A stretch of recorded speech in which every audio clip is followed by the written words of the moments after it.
any criminality or terrorism that lasts for 24 or more than 24 hours, that the government knows about it or is in charge of it.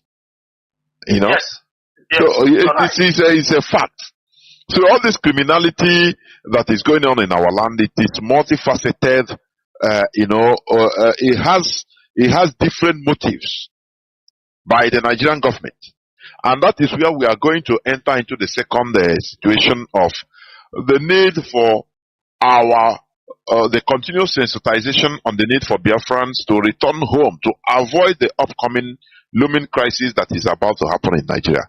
You know, when we sensitize, when we talk to our people to continue coming home, as we can see, you know, even on the social media, there are places in our land that people never knew, but it's being revealed. So all these criminalities, kidnappings, is also to make sure that to scare people away from our land. So Mazi, please dive into the need for Biafrans to come home, the need and the assurance, because as Mazi Nnamdi Kanu said right from the detention, that Biafra land should be calm. There is a reason for that, so that people will start coming in. Instead of our people being killed outside Biafra land, now, you know, they will use criminality, killing also, to welcome them in our land. What will they decide? Many will say, no, I cannot go there. There are things happening. So, Mazi, please, this need for our people to continue the sensitization that is going on. Mazi, you know, expand on it, please. Go on. Yeah, Mazi Chinedu, thank you so much. One thing our people don't understand, and we are trying to educate them in most cases, is trying to use their soft power also. Because not only by force or by fighting you get everything. There are soft approach that you can use and you still arrive at what you want. But you know, our people are very loud people. They are very loud people. So that's why you see them, if you see them in a party, they make too much noise. You see them in traditional wedding, they make noise. Even sometimes I start to wonder whether them and the Yorubas who now make noise more than, because our people, they are so loud. That's why they enjoy those who comes on social media to boast for them. But I believe you don't achieve anything you want to achieve through boasting. If you know what you can do strategically, you will gain the confidence of the people. You will gain the confidence of what the idea you are trying to sell to them. Mazi, when I came up last time here, when they tried to attack us in Lagos during the election, IPOB, we have consistently, since 25th of February, after the presidential election, we have consistently advised our people, encourage our people to plan moving down to Biafra land. Even if you have businesses in Lagos, we're not asking you, but what we are saying is that open a second branch in Biafra land. Plan to settle your family in Biafra land. Some will say, oh, we heard. We are changing those narratives. Because I have gotten testimonies of people who have already relocated to Biafra land, who told me, man, IPOB, you are doing a great job. It's not every state that is having problems. Like the problem we are having now is part of Imo State, which is Solo, which have spread little to Okigwe side, Awidemili, all those areas. And it have, in Anambra specifically for kidnappers, these are political racketing and security agents handling this. Abia is peaceful. Businesses are moving on. Akwa Ibom, Calabar, all these places, Ebony, they are coming up. There are many places our people did not know that exist in Biafra land. Beaches, good food, not the smelling thing that is happening in Lagos. You can't compare Lagos. What we are saying is this. When you take that leap of faith to relocate in Biafra land, in life now what you need is internet. In any business you're doing, as long as you have your mobile phone in your hand, you have your satellite television, you can coordinate anything you want to coordinate. Live peacefully where no one can harass you or no one can kill you, intimidate you anyhow they like. Mazi, that is why you see them using the police, putting heavy extortion in Biafra land, which we will continue to fight them until Biafra is restored. Nigerian police and the military will not turn our roads into their business centers where they extort, kill our people at any slightest response of what they are doing. We are going to battle it. We know politicians are gaining. We know top police officers are gaining. We know the Nigerian government. It is one of their revenue, federal revenue, coming from the police. If you go to Aba, most of the police officers you see in Aba, they have all built houses from extortion. Building churches. They build houses, they build churches. Police officers. The same thing in Imo, in Anambra. It is a fight everybody must be part of. Because sometimes when you pursue them from the street, on the road, they go and take gun and come in the night to rob people. That is to show you how bad all these things are. But we are telling our people there is nothing to worry. Mazi, when we started this campaign since 25th of February, in the social media we have seen our people. That is, we encourage. IPOB is not going to do everything. But this is an idea. This is an idea worth emulating. We have seen some of our people now, they go outside the country, they preach to our people, come home and invest. This is the work of IPOB. IPOB are the only people who are bold enough to confront these monsters. But one thing you have seen, the governors have not keyed into these things. I'm going to talk of it. There is one stupid behavior, ego, in most of the Igbo political elites. Let me put it like that. When IPOB brought up a new idea, a very fantastic idea, it is not IPOB we bring in the ideas to be implemented by our people, by private businesses, by government, and the governors will say, on the IPOB. That is the problem we are having. That is the problem we are having. A governor will know some things IPOB have been shouting, provide roads, because IPOB is talking it every day. Or can be on the road, because now IPOB, but I'm on the road. Now we are talking about our people coming back. They don't want to talk. They don't have to come and say our people come back. What they have to do, they start to provide business environment.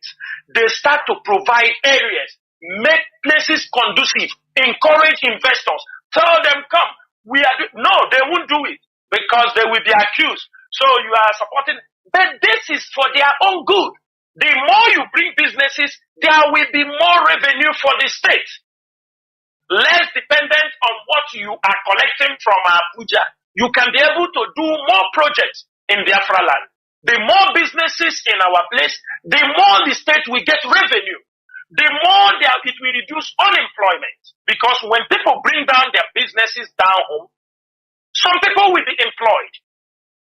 You are also reducing unemployment among the Biafran youths. When you build good roads, people can transport their goods and services in a cheaper price because there is good roads, efficiency. They can come bring food from the farms and bring it to the city. Nobody have it. They don't want to do it. You can tell me that Okezie Bazo stayed 8 years as a governor. Okezie cannot build a Aba-Ikorekpene road. He could not. A road of 7 to 8 kilometers. He could not do it. He was waiting for federal government. Federal government that they will not do it. These are the challenges. And for this reason, Mazi, what our people don't understand is since we started this campaign for our people to return home, you see Nigeria have, some of you go and watch This is Nigeria page. I didn't ask you to go and follow them, but I'm teaching you what is happening. Now, they have, or immediately we started this campaign, Nigeria have commissioned, this is Nigeria. It is a press NG website. It is a Nigerian government thing. Everything we are posting, this guy now is taking it. He posted, this is Nigeria. All the things you see, they start to battle us on the social media because they know we are drawing the boundaries very simply. We are educating our people to understand. When we post cases in Aba, and I say Biafra land, they will go and post it and say this is Nigeria. He will post. Now we are encouraging our people. People will always challenge you when you come up with a very prosperous idea. They will challenge you. They will challenge you. They will try. And I said the other day, don't say because insecurity. Go and start tour businesses, tour offices. This will create jobs for our people. There are people who return, make it weekend tours. You make your advertisement online. You can talk, mention the places you feel they are safe. You can talk. You can decide even not to charter their care. Tell them if you come here, there is a tour guide that will take you around at that destination. Let people come. Go to many countries that are doing tourism. Does it mean there is no crimes there? Go to Thailand, there are crimes. Go to Indonesia, there are crimes. Everywhere there are crimes. But the moment you are going, things are happening. Security will be coming in. There are places for people to go. Take people around. Create businesses out of this. Not only showing places, show them our food. Arrange with good restaurants. Showcase good restaurants. Don't say, are they paying me? No, it is for your own benefit. Because the more you show them things that are good, the people will come because you will take them there. You can make money from them. Leave the restaurant person will make money. Show them, tell the people, make good food. It is your duty, advertise them. There is food, there is a restaurant here. They eat, they pay you for your tour guide fee. Make it as simple as be knowledge. Be knowledge, educate yourself. Know about the environment. Start up, encourage people so that people will not say, who am I going to ask? We must start to set up tour businesses to educate, not only telling our people, come home. No. We have to take it further. Set up small offices. Try to register your business. You encourage people. You say, today we are touring Obudukato Ranch. We are doing this thing. This is, get the details, what they will spend, and you make arrangement. You take them around as a tour guide. You get familiar with these things. You start to make a living. People will go, they will tell you, I visited here. This is how it is not rocket science. The governors will not want to buy idea into it because they will say it is IPOB that brought this idea. That is the way. It is one of the things to encourage. People who have cultural dances, they can decide. I have been to many places. I have seen like that. They can say, this hall, there is war dance here. Arrange good war dance. There will be, people will come in. When they come to that place, they come into that place, maybe war dance 2 times, one in the afternoon, one in the evening. They will dance. People will see. They will pay tickets. People want to see these things. Arrange a place. Organize a tour. You start to improve this business. When our people come, they will spend their money locally. They will not just only buying and selling. We know how to do things. We want everybody to participate. Not IPOB is coming to set it. We are telling you this is the way. We encourage you do these things. As our people are returning back, they will even tell their friends. We are all over. You say, let's go. Let's go and you enjoy my place. It's a matter of time. And because of that, the IPOB media, we have launched a page, a Facebook page called Discover Biafra Land. It's a new page and we want many of you, and we are using the hashtag for now, welcome to Biafra Land. We want everybody, when you talk about the tourism, use welcome to Biafra Land and discover Biafra. Discover Biafra Land. These are 2 hashtags. we are using for now. You can go to follow the page, even though it's a new page. We are going to build that page, and the people will know the beautiful places in Biafra land. And what we are saying is this: remember, the Nigerian government don't want you to come back. That's why they continue to shout insecurity, insecurity, insecurity, insecurity. But it's something they by themselves, so that our people say it's because of IPOB that it's insecurity. It's a lie. We know the spot areas. We know the areas these things are being carried on. That's why I'm coming on radio to tell you, to educate you, to inform you. You are from Abia State. If Imo State is not doing very well, you can move to another state. Aba is there. You can move to Uyo. In Uyo, I posted, there are a lot of things that you don't even know that is in Uyo. In Calabar. This is a border Amazonia, 10 million people, they depend on Biafra land for their goods and services.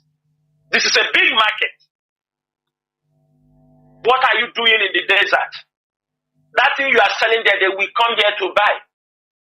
They can pay you, you send them cargo. If you're a good businessman, you can still leave your business there, but bring your family home. Especially all those ones living in the far north. You forget home. You thought you have arrived. That is why some of them say you are living peacefully. But if anything happens, they kill you first. Now, are you living peacefully in Lagos? They will tell you, hey, you know millions of Igbos are living peacefully. They are not living peacefully. Because if anything happens, they are being attacked. If anything happens, they are being chased. Their properties, they are always being targeted for one thing or the other. How are they living in peace? How are they living in peace? When somebody lost an election, you are capitalizing the whole people. You will do with them with this. They will live this place. You will take it away. Who cares? I see not here. Since we started showing the places we come from, some of them haven't they kept silent? Do you hear Biafra land is landlocked again? Have you heard that story again? Have you heard where they are talking about it again? That Biafra land is landlocked. Since this time we have started mount the campaign, have you ever seen anybody saying Biafra land is landlocked? No, we have defeated that argument. And we continue to teach them and tell them what they don't know. So Biafrans, the campaign for our people to return home, we are just starting. We are going to take it to, let us finish our 30th May. We are going to bring out jingles. We are going to bring out many things to promote flyers, to promote our people, destinations everywhere. And it's not, don't leave the job for IPOB alone. We ask everybody, businessmen, everybody must queue into this project. It is for all of us. It is not only for me. Mazi Chinedu, I will stop here. Ndewo Mazi. Also, we quickly move on to the third line. You know, our leader being in detention illegally, because since October 13th, he has been released by the Appeal Court of Nigeria. But today they are playing mind game, delay tactics, because they have no case against him. And this delay tactics is acting also on the mindset or the psyche of some of our people.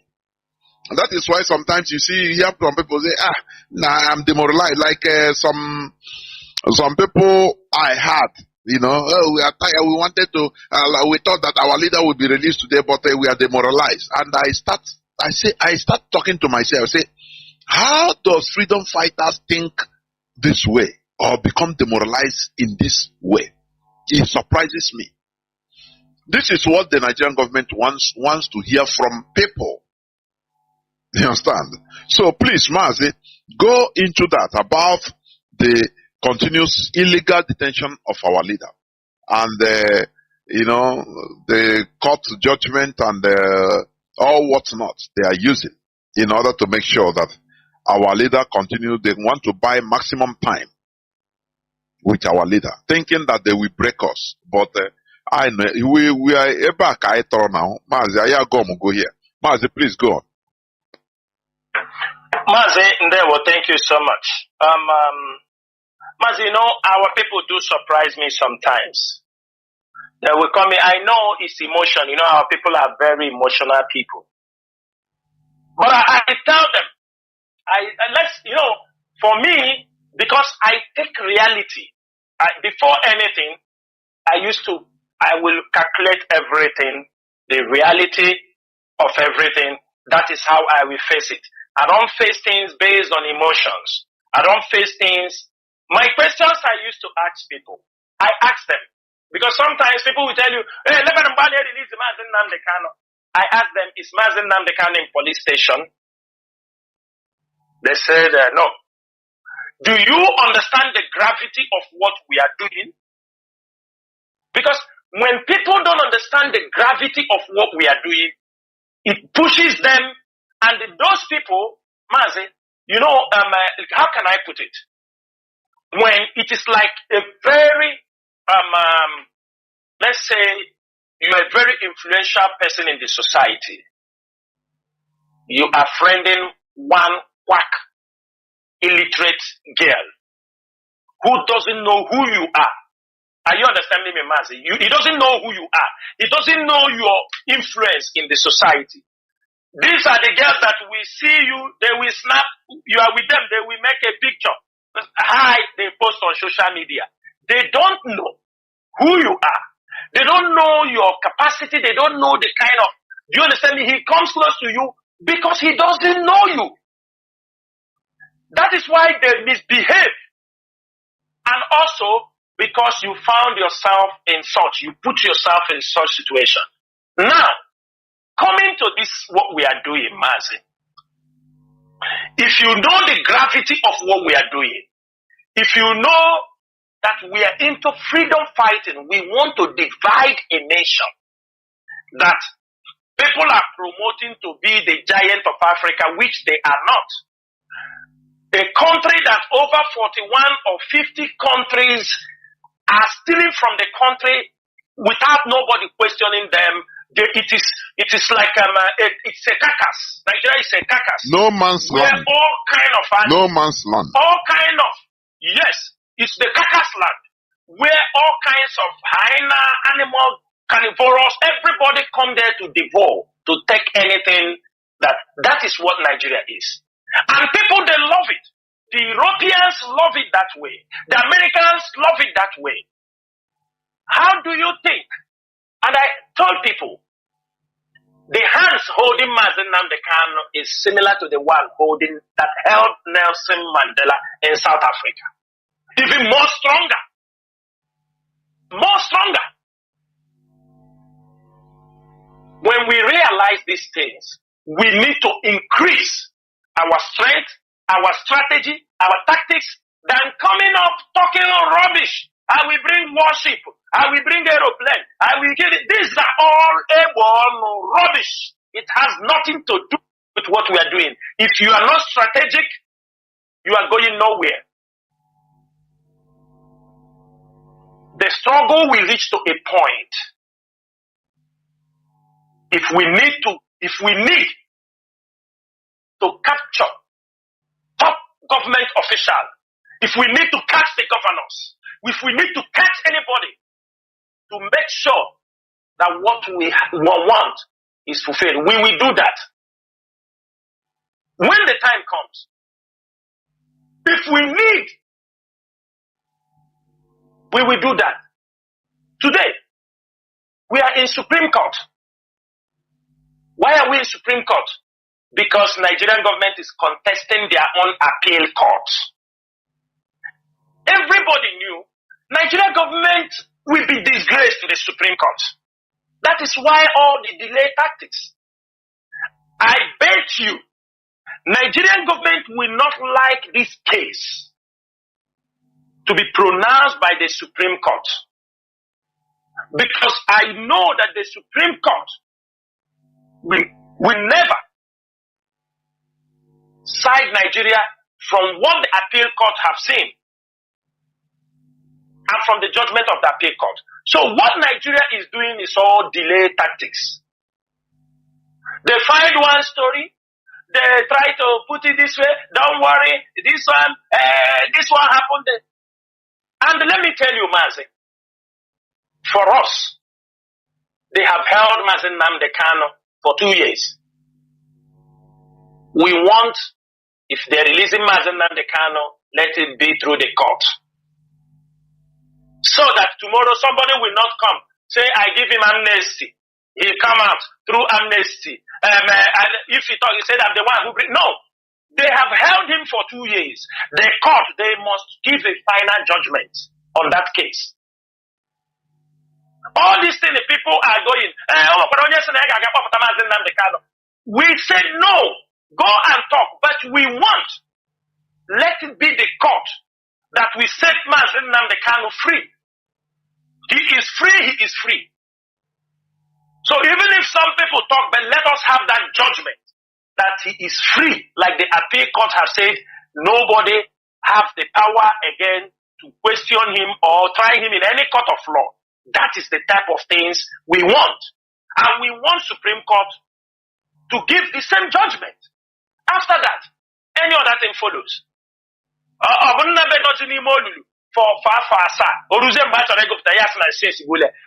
Nnamdi Kanu will be free. There is nothing nobody can do about it. They can delay, they know his health. Chukwuadama have continued to protect him, and we will continue to fight. We continue to fight. Sometimes we don't need to come and talk certain things. When we get instruction, we carry the instructions out. When we know what we're supposed to do for the struggle, we will do it without asking anybody. That is why we are IPOB. That is why we have a structure. That is why we are here.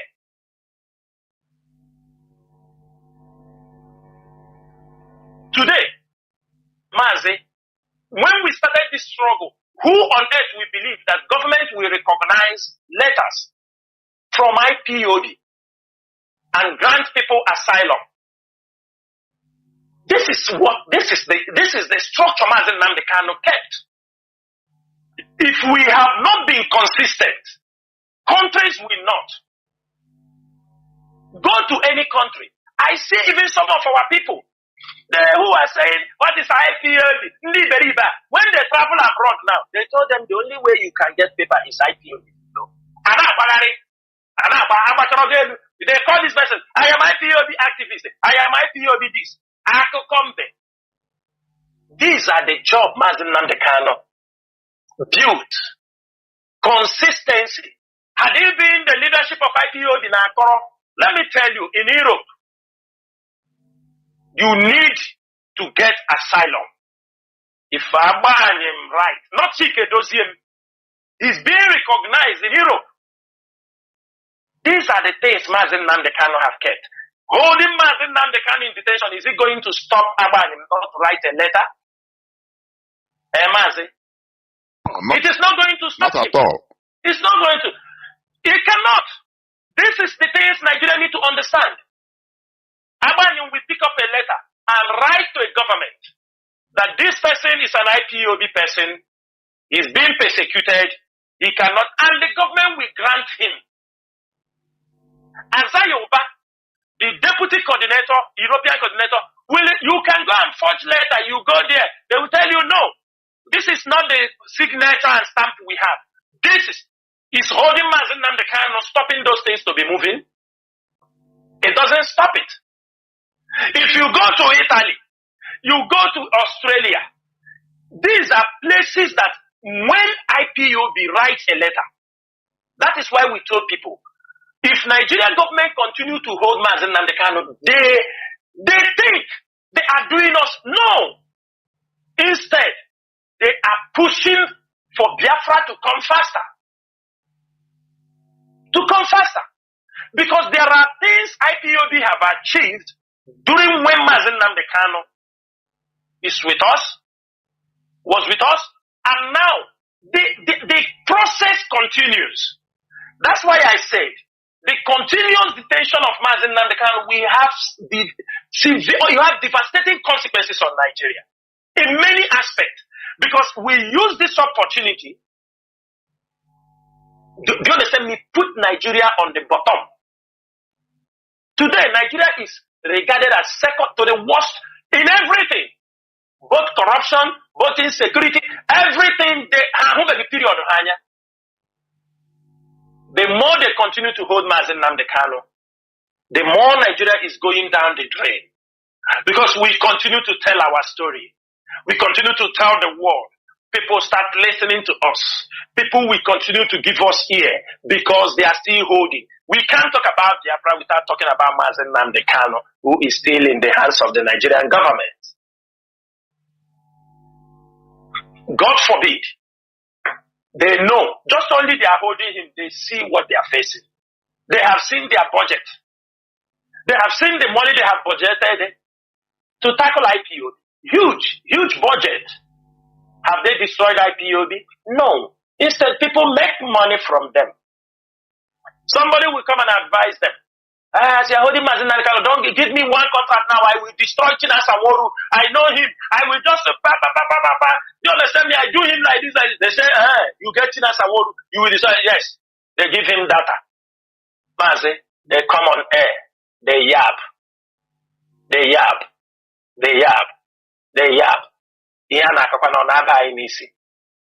From here, yes, the other side, the poor. Very simple. We have no emotions again because we face the reality. Our emotions are dead as long as Biafra struggle is concerned. Ask people, you holding Mazi Nnamdi Kanu, we are solidifying the structure of IPOB. We are solidifying every part of IPOB. Our medical corps, they are working irrespective of challenges. ESN is on the road, became more dangerous than what you may think. The leadership is there.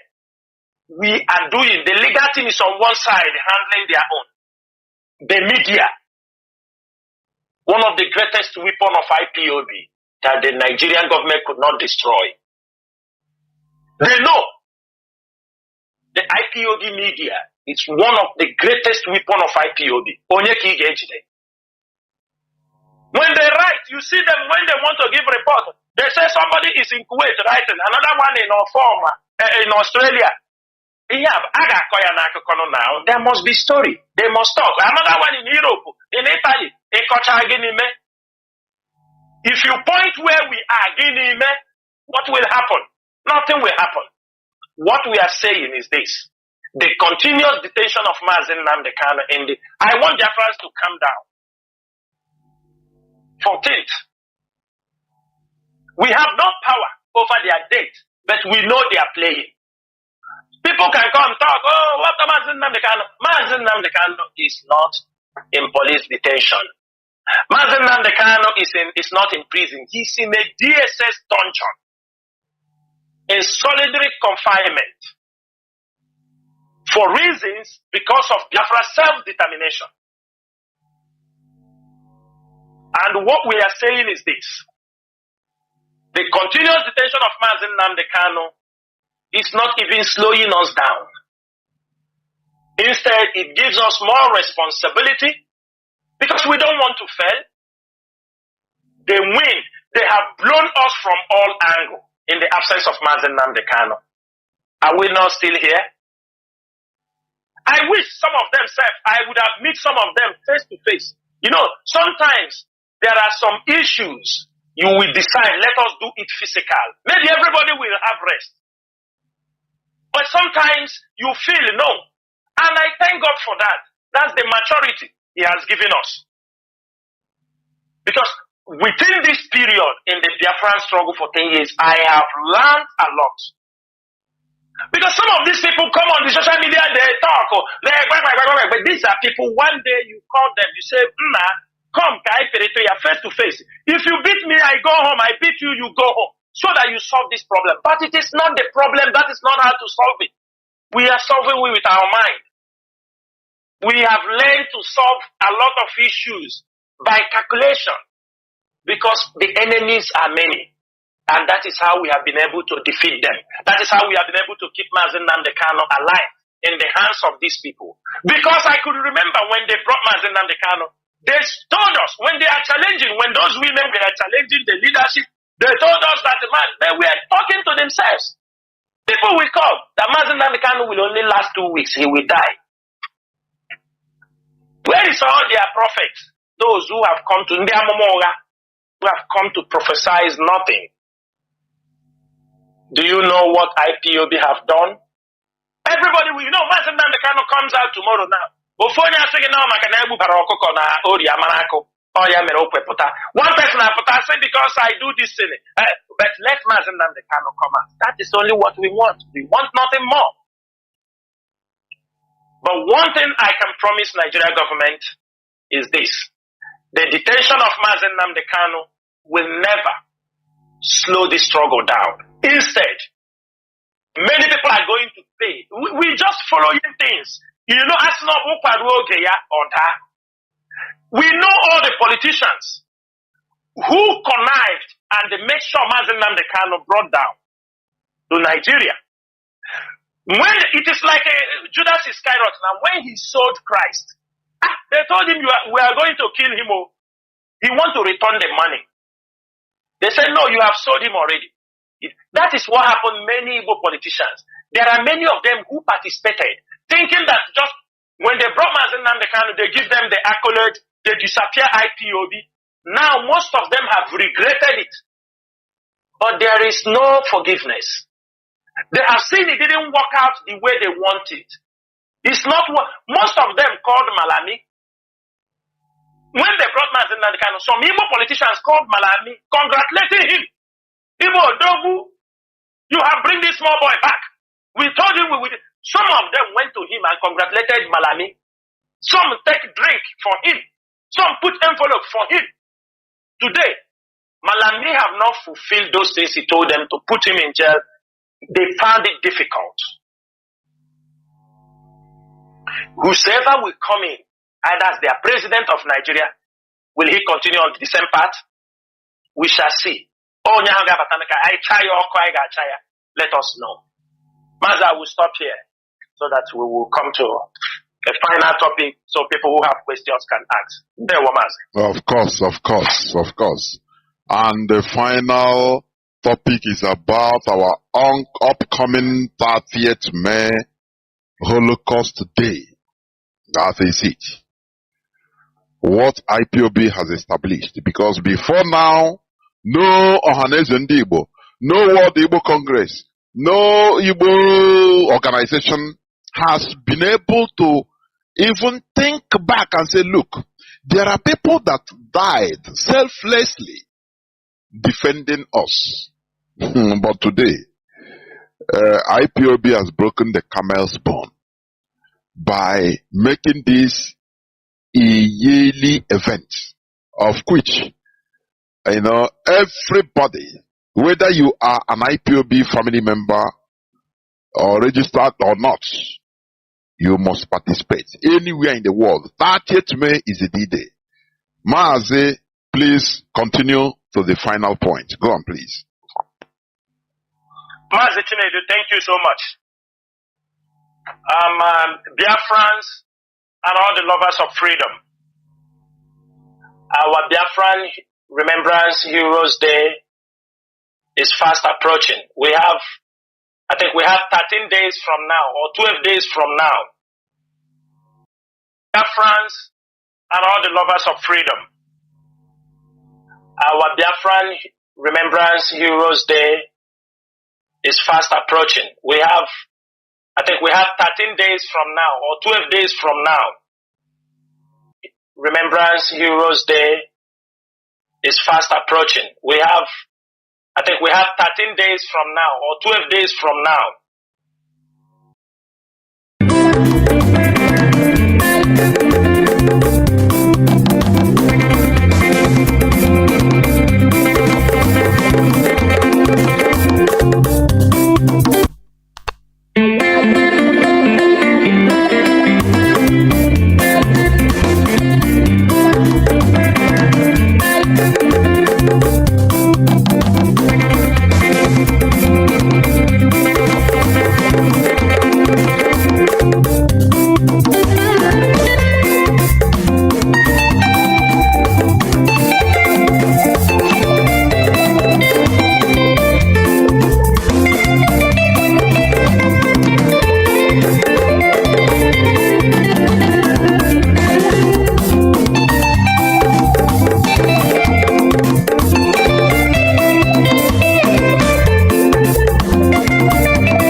said Oberika sadly. Our own... It is already too late, said Oberika sadly.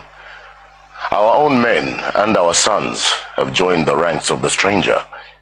They have joined his religion, and they help to uphold his government. If we should try to drive out the white men in Umuofia, we should find it easy. There are only 2 of them. But what of our own people who are following their way and have been given power? They would go to Umuru and bring the soldiers, and we would be like Abame. He paused for a long time and then said, I told you on my last visit to Mbanta how they hanged Aneto. What has happened to that piece of land in dispute? Asked Okonkwo. The white man's court has decided that it should belong to Nama's family, who had given much money to the white man's messengers and interpreter. Does the white man understand our custom about land? How can he, when he does not even speak our tongue? But he says that our customs are bad, and our own brothers who have taken up his religion also say that our customs are bad. How do you think we can fight when our own brothers have turned against us? The white man is very clever. It is already too late, said Oberika sadly.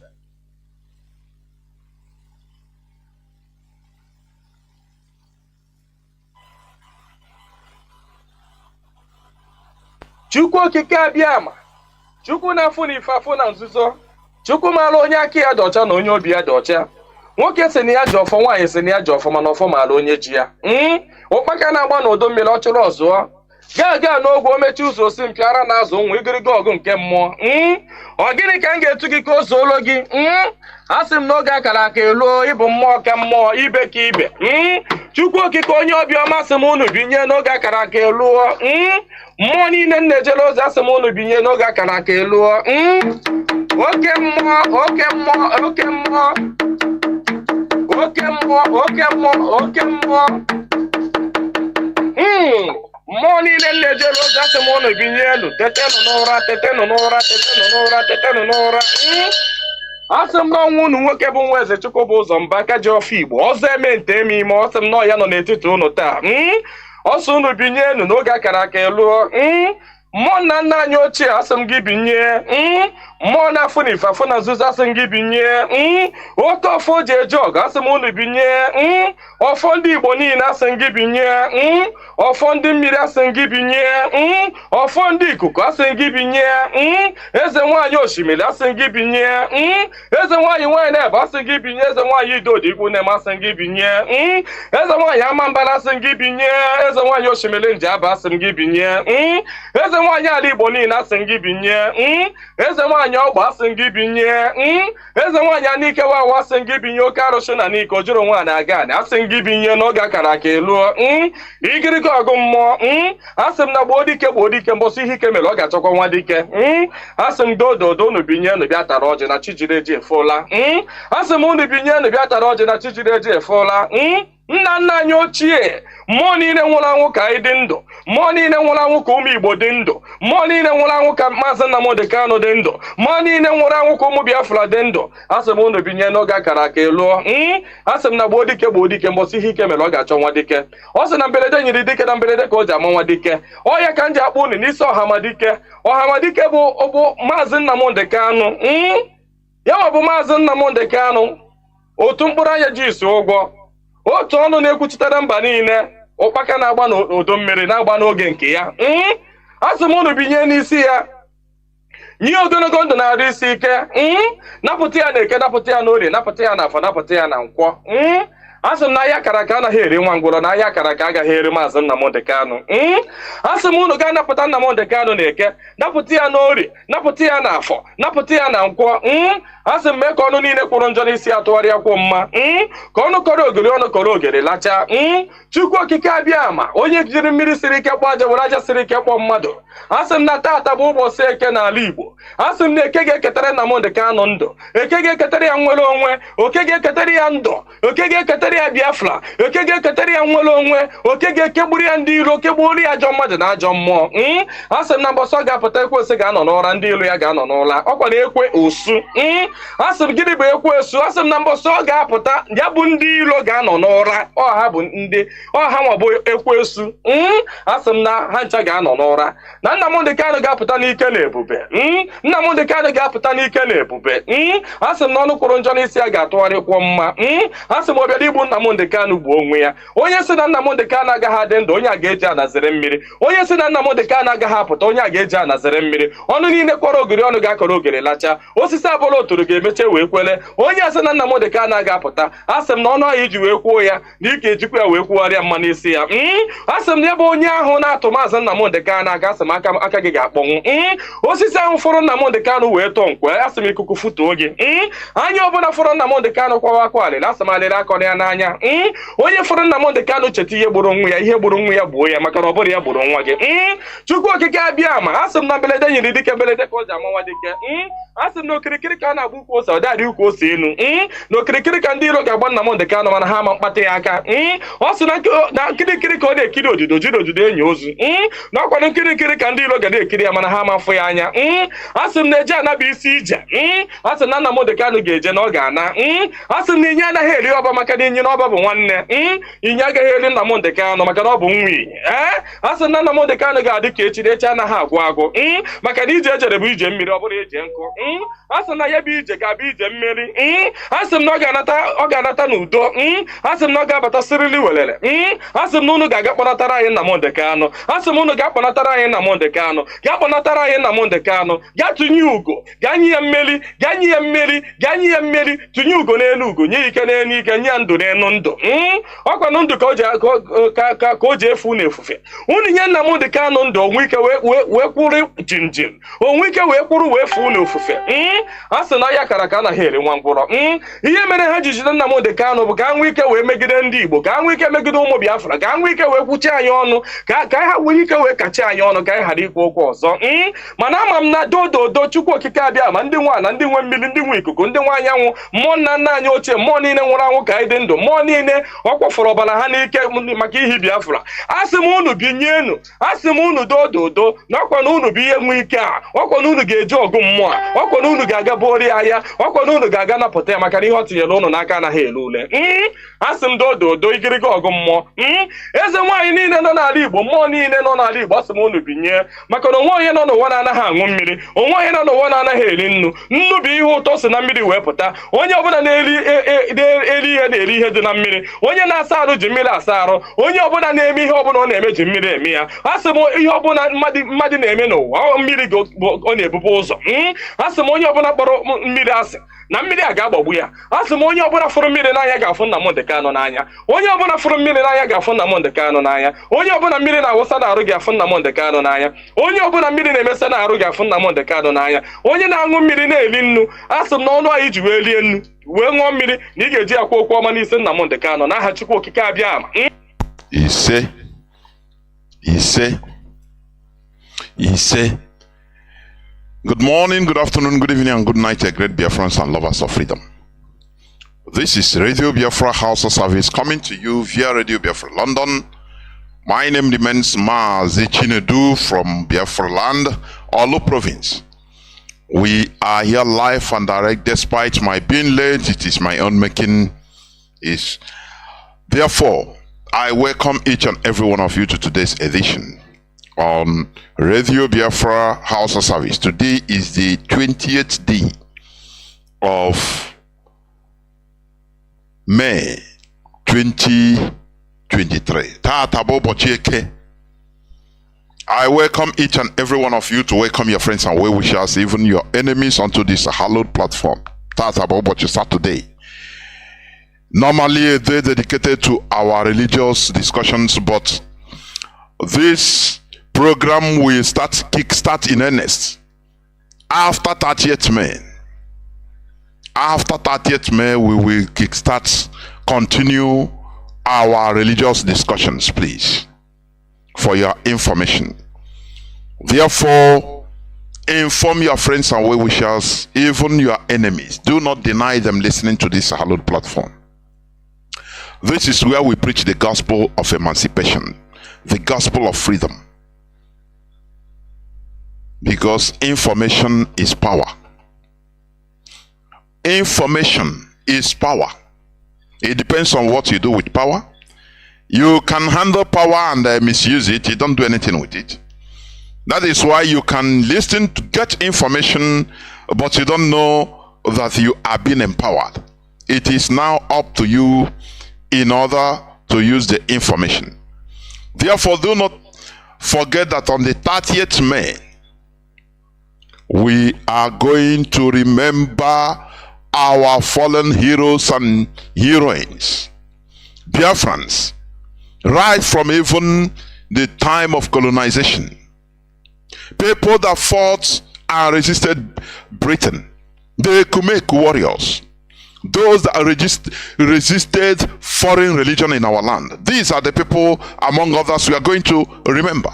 That's why I put it in my platform. If you don't recognize our ancestors, don't deceive yourself. That day, anywhere you are, if you are abroad, do not even follow. Don't go and deceive yourself. Because we are going to remember those that fought fearlessly in order to resist colonization, which means colonization and what it comes with, religion. Do you know that? Do you know that we are going to remember them? The Kumek warriors, those that fought that we may live.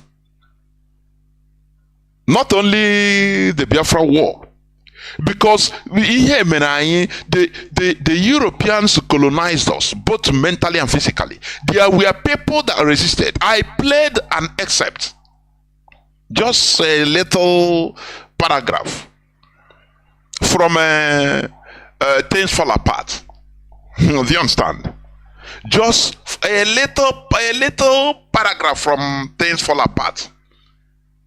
In Chino Achebe's Things Fall Apart. Let me repeat it again, please. I want to repeat. I put it on my timeline.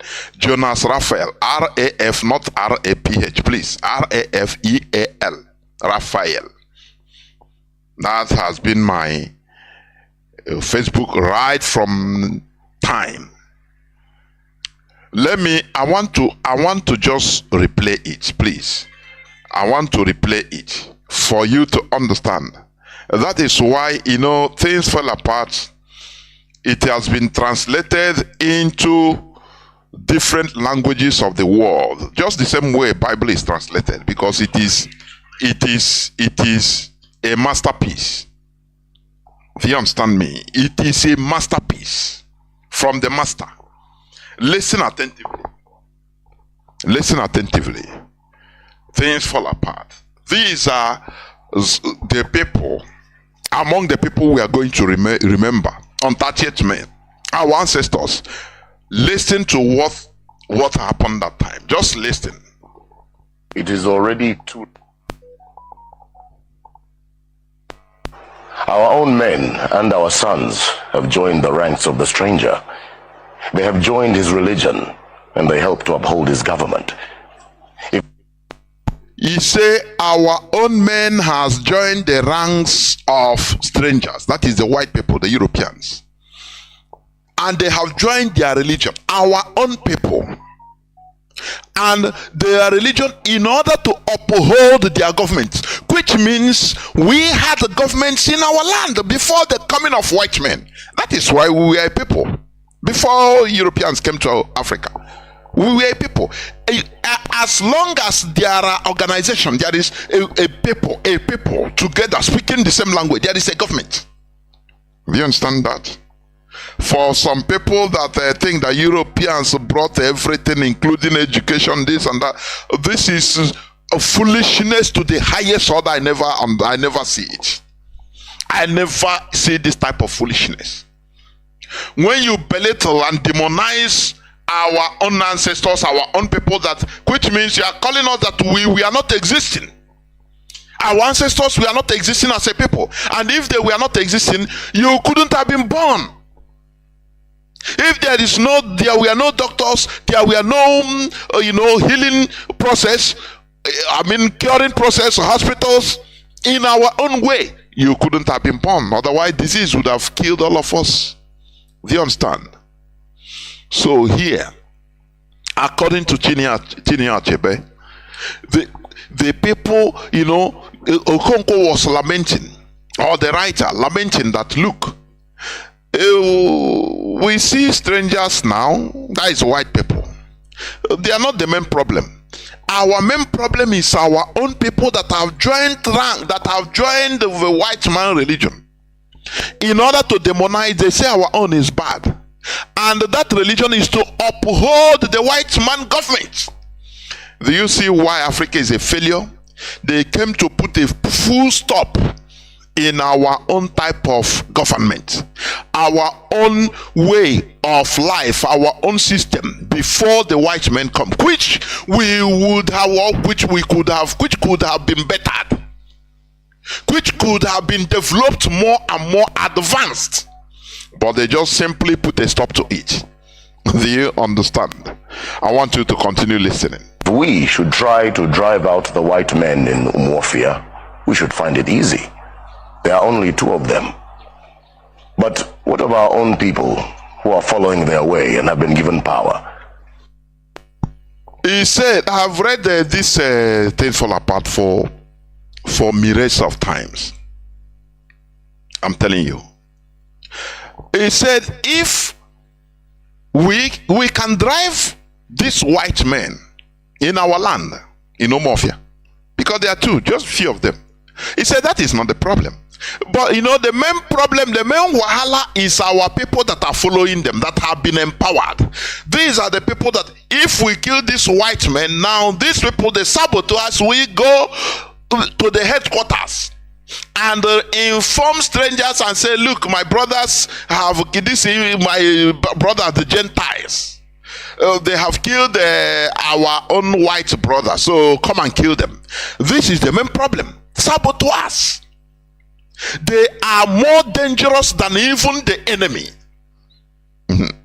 They would go to Umuru and bring the soldiers, and we would be like Abame. He paused for a long time and then said, I told you on my last visit to Mbanta how they hanged Aneto. What has happened to that piece of land in dispute? Asked Okonkwo. The white man's court has decided that it should belong to Nama's family. The white, he asked, what about that land dispute? Okonkwo asked.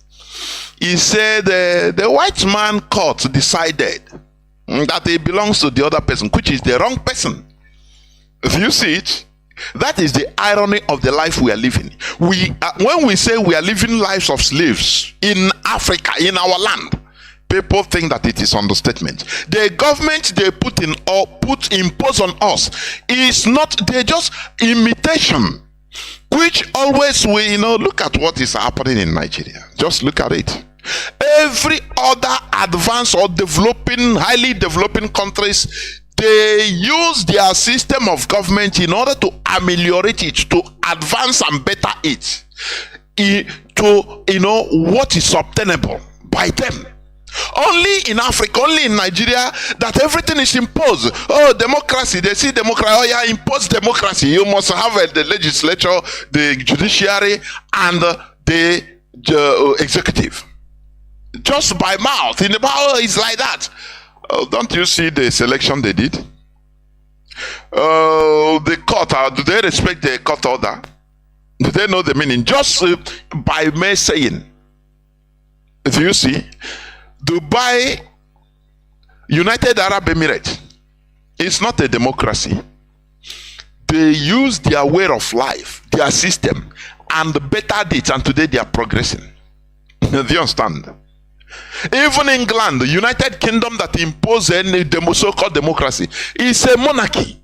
But they developed that monarchy and advanced it organically. You know, it's a process that suits them.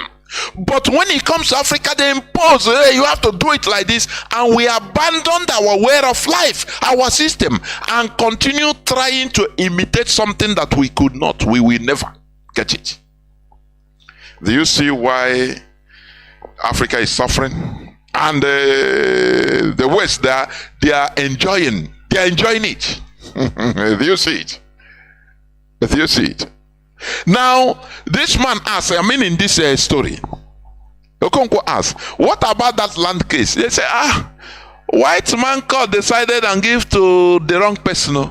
He said, but do they understand our culture at all? They say, how can they understand our culture when they don't even speak our language? The only thing that matters is, as long as what DC is there speaking and the court clerk is translating. Any person that has money, he will go and bribe the court clerk, and the court clerk will translate rubbish and give to what is, and everything is done. It will be to your favor. Do you see that the Europeans brought bribery, corruption in Africa? Do you see that? Right from colonial days. Because they erased our way of life. The way we understand things, which should be better, which should be advanced as time goes on, little by little, as other places in the world are doing. But they flatly erased it, calling it evil. That all we are doing is evil. Now they insert something that is strange to us, strange, very strange, and we have been battling with it till today. Do you see? Are you listening? That Europeans brought corruption to Africa. Before, in Africa, there was nothing like bribery. There was nothing like corruption. Do you understand? Because if you do it, the community will challenge everybody, challenge you to come and swear in the shrine.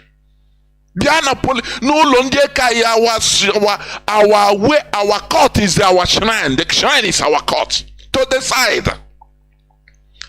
And everybody was straightforward. And also, they were people that speak the truth. Any day they lie, that person will die. But the Europeans came and corrupted everything, brought corruption in our land. And today we are battling with the effect. Do you see? Somebody, when you will take an oath to defend the interests of the Igbos, social, culturally, and otherwise, with the Bible. What does he know? What does he know about the Bible? And he's selling everybody, and nothing will happen to him. Tell him to swear Madioha.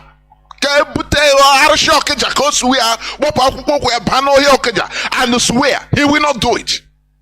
He will run away from that position. He said, instead of me swearing, I resign. That is our way of life. We are talking. To use our own thing in order to better our lives. But Europeans brought corruption to us. And today we are seeing the effect. Things fell apart. Go to my timeline, Jonas Raphael, on Facebook. I posted this. Who had given much money to the white man's messengers and interpreter. Does the white man understand our custom about land? How can he, when he does not even speak our tongue? But he says that our customs are bad, and our own brothers who have taken up his religion also say that our customs are bad. How do you think we can fight when our own brothers have turned against us? The white man is very clever. Do you see it? The white man is very clever.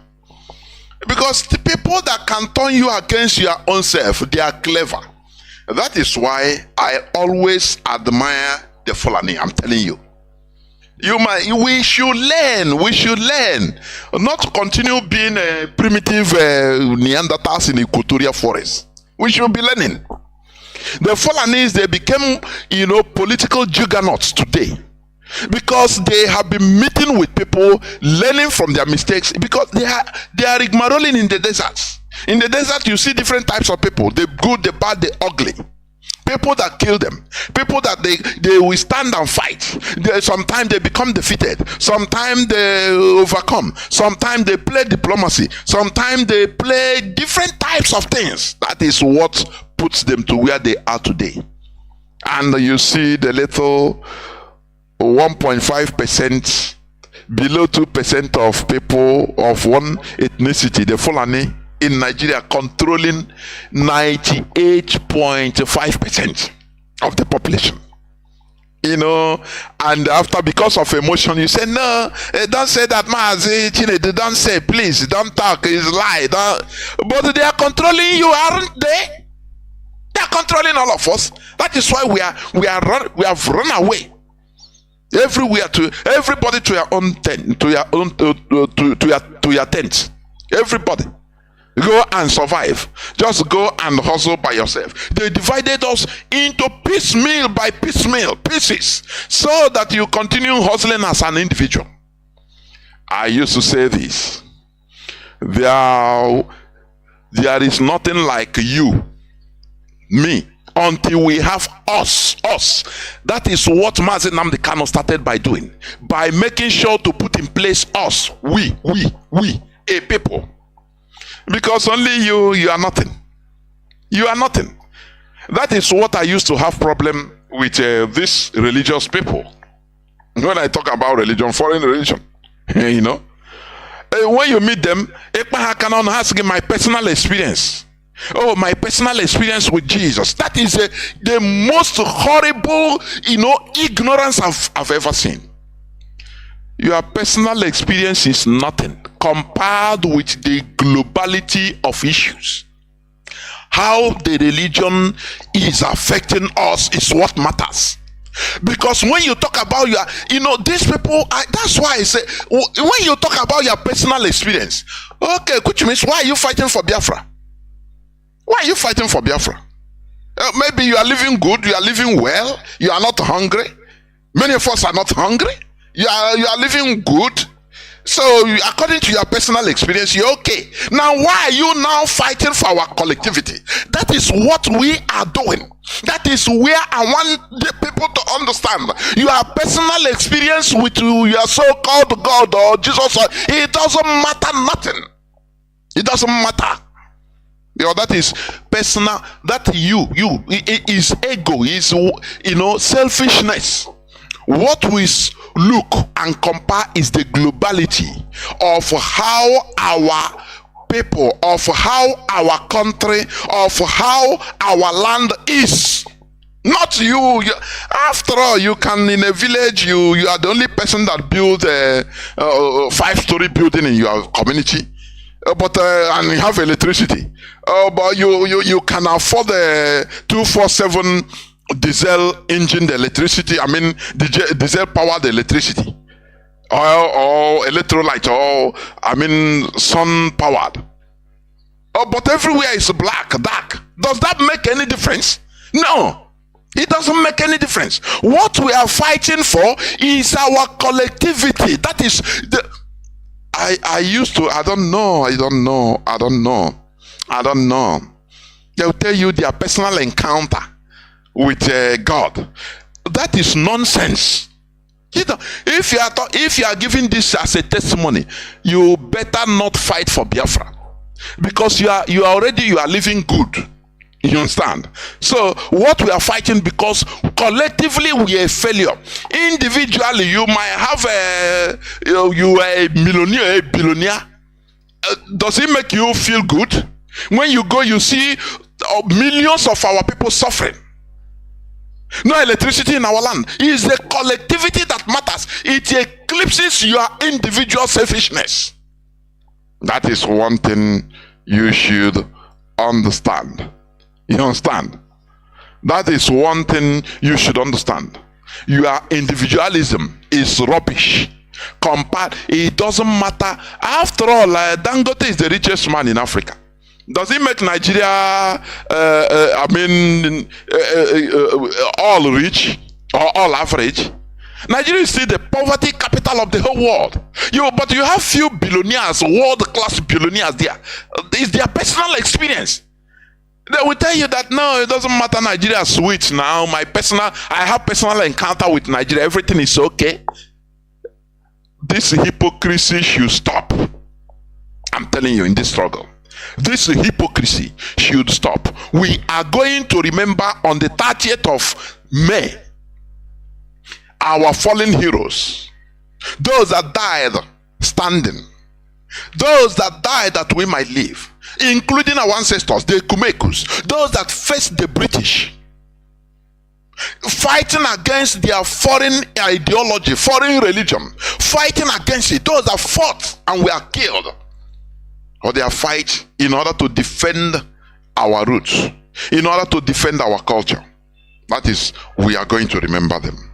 Therefore, do not continue being a hypocrite by thinking that you can have your cake and have it. When it comes to religion, say no, my personal experience and which is being caused by these religions, you don't care because you have personal encounter with God or Jesus. That is hypocrisy to the highest level. That is what they used to Christianity divided us into one. Oh, I have gotten my miracle. So others, thank God, there is accident. Out of the whole 10 people inside the bus, it's only me that was safe. Oh, you go and give testimony. Others died. God hate others and love only you. That is what religion has done to us, to our people. Selfishness. It encourages selfishness. Do you understand me? Whereas we should be a collective bunch. A collective bunch. When you don't have, even if you are alive, you don't rejoice. What of others that have died? You have to find out why. What is the cause of this accident? Is it the fault from the car? Is it the driver? We make sure to fight so that other people don't die. Why should I even live? That is the talk of a civilized person. But in our own case, the religion has made us to, we laugh at the misery of others. Oh, because they don't have faith. That is why they are suffering. That is why they die. Only me live. That is why they sick and I'm okay. That is, only you and you. Without us, there will be nothing like you. Are you hearing me? Our religious discussion is going to kick off after the 30th May with earnest. You understand? We have been working on the ground about it. It will kick off after 30th May, so that we will never. The radio Biafra, Mazi Nnamdi Kanu, many people try to stifle him. Don't go there, don't talk that side, he will bring confusion in. It's better we have that confusion and solve it now than going with stupidity in Biafra land, restoring a country of stupid, foolish, gullible set of people. We are that time you will regret of even restoring Biafra, because that time war, blood. Because you go, in a country of Neanderthals. Look at the characters of our people. Egoism. This egoism is what we are trying to remove with enlightenment. Selfishness. So that when you see your brother hungry, you feel it. You feel that, you put yourself in, you say, okay, had it been that at least there is a policy, good government, at least he wouldn't have been hungry. And although I'm eating very well, but what about others? That is what we want you to be talking about, thinking about. Even in the Bible, let me tell you, God trained the Israelites to be in a bunch. Not what they brought in the New Testament. That is just for colonization. The book of Galatians say. The book of this say. He trained the Israelites in order to be in a bunch. That is why when one individual among them will sin secretly, he will deliver them to the hands of their enemies. Other people will die for sin of one person. Maybe that person will not even be killed. Why? He wants them to always be a people. remain a people. Now, here, before we go to war, let us confess our sins. Let us take oath in our shrine. That is the only thing. So that because your sin can cause problem to all of us. But Christianity has reduced us into individualism. Now go and pray for your miracle. Just so you see it. Now are you jealous in me because of my progress? Now Jesus, so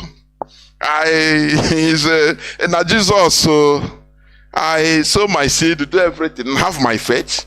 If you want to progress, I'll take you to my pastor who will take everything is one single. How can you make a country advance with one, each person being alone without caring for another person? That brings dog eats dog.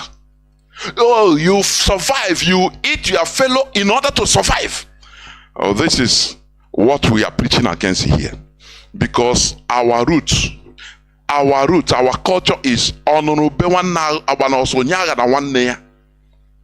that is it. We should be in a bunch, whatever we are doing. So that is what we are doing. Therefore, do not forget it. 30th May, in the whole of Biafra land, there will be total lockdown. As Mazi Chinedu said, total lockdown, no excuse. Total, complete lockdown in our land. Do you understand me? To respect those that are on the other side. Those that have gone, those that fought that we might live. Do you understand what it means, the Kumekus? Go and Google, read about the Kumekus. Google, is written mostly by the British. You know what they will tell you? They will tell you that, the Kumekus, these are people that they have secret society. Do you know why they call it secret society? Our custom, our culture is what they call secret. Because they don't understand it. Do you understand me? That is why they were waxing strong. They waxed strong. And you both tried to destroy that secret society. What they call secret society. It's our culture. Because they didn't understand it. Our people we meet. Ekumeku warriors we meet. Ghana, no, our shrine, our temple. Where Jenny Hog. Inside the bushes, you see them. You will be seeing them as trees. You will not see them. They will be standing like trees. You will see them as trees. As ordinary animals, as leopards. They will not know that they are human beings. That is it not powerful? That is why they were terrified of our system, our culture, our spirituality. And they tried everything in order to thwart it. Do you understand me? They tried everything in order to destroy it, so that we succumb to them. So that they got no Maria now now your chaplet. And you both will be telling you, come on, pray, he's good, he's your God. Look at your God, or you pray. In chaplet, nothing. No power. Whereas with our own system, we can do wonders. Japanese, they have been thriving in their own culture, tradition and culture. The only thing is that no culture or tradition is perfect. None.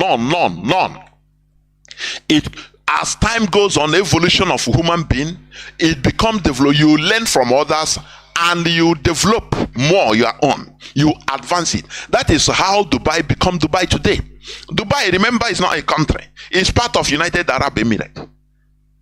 These are Arabs, Muslim countries. They founded the country it's an emirate. Do you hear me? The emirate being abused by the Fulani today. You understand?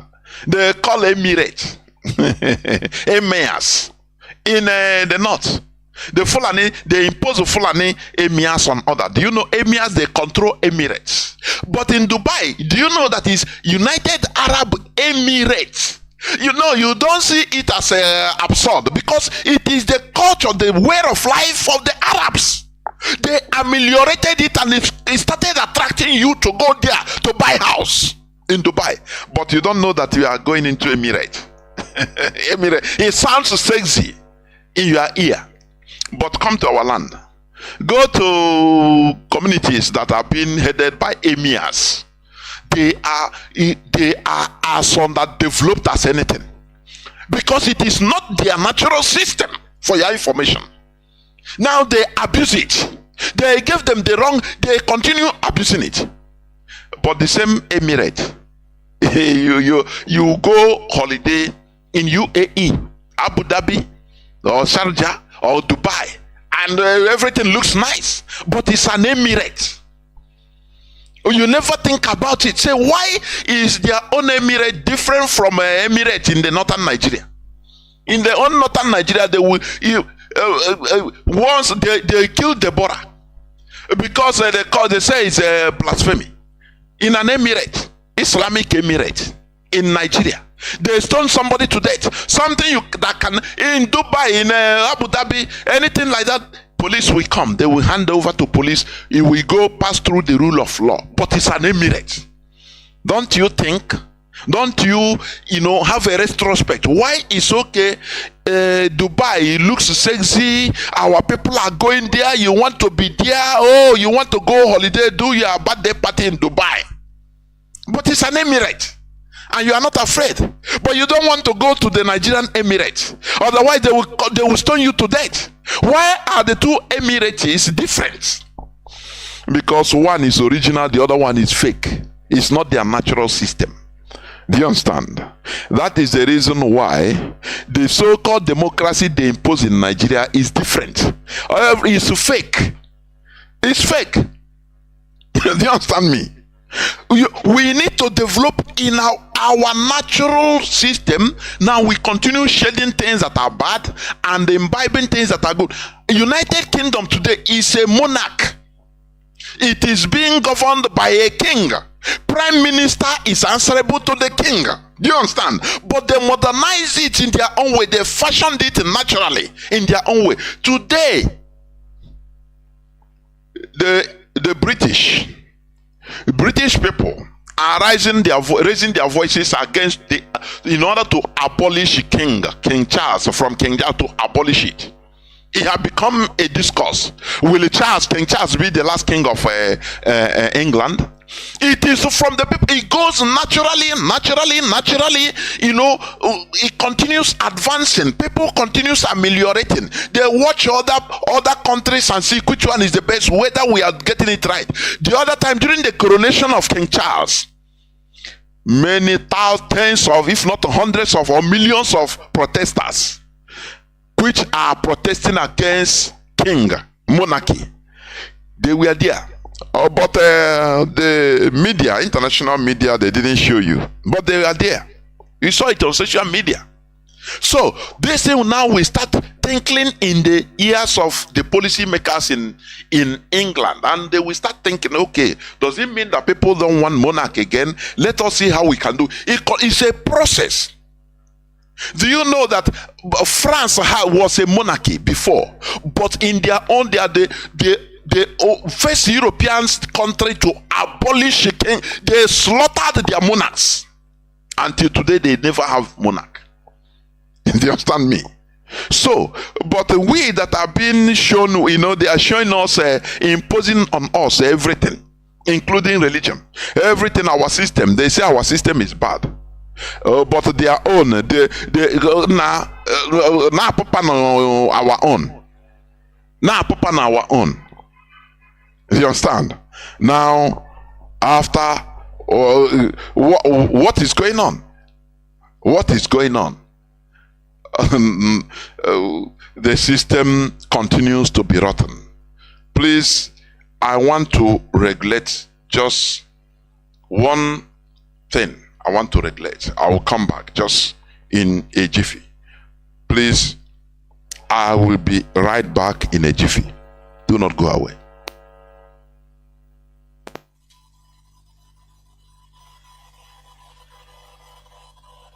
The soul is sacred for people. The body is filthy. How is it possible? Yes? That's what we've been doing, isn't it so? Saying God is sacred, creation is filthy. How is it possible? The very thought of God occurred to you only because you saw creation, isn't it? When you were born and you opened your eyes, you looked around, so much creation. Before you came here, so much has happened. Obviously, you did not create it. So you thought there must be a creator. This is how you come to the creator, isn't it? The moment you thought there must be a creator, because you're in a human form, you thought it must be a big man. A small man like me cannot do all this. It must be a big man. Just 2 hands, how can it do so much creation? Must be 8 hands. Isn't it? Isn't it so? If you were a buffalo, you would be really thinking, God is a huge buffalo. Isn't it so? Yes or no? You go and ask a buffalo and see. A buffalo will insist, God is a huge buffalo. Maybe 4 horns. You know Idi Amin? You heard of Idi Amin? The Uganda man? Idi Amin declared, God is black. I agree with him. If a white man can have a white God, why can't a black man have a black God? But both those people are confused. We know God is brown.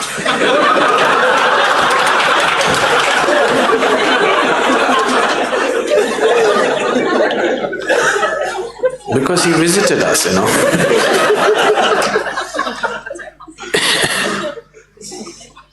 Some time ago, I was talking to a group of people in Nashville in Tennessee, and I was telling them a joke. In the joke, I just referred to God as Him. Immediately a few ladies stood up. Do you believe God is a man? I knew where it's going. I said, see, I'm only telling you a joke. It doesn't matter. You said Him. Do you believe God is a man? They take the jokes very seriously. Welcome back. This is Radio Biafra HAUSA-SERVICE coming to you through Radio Biafra London. I regulated something at the background.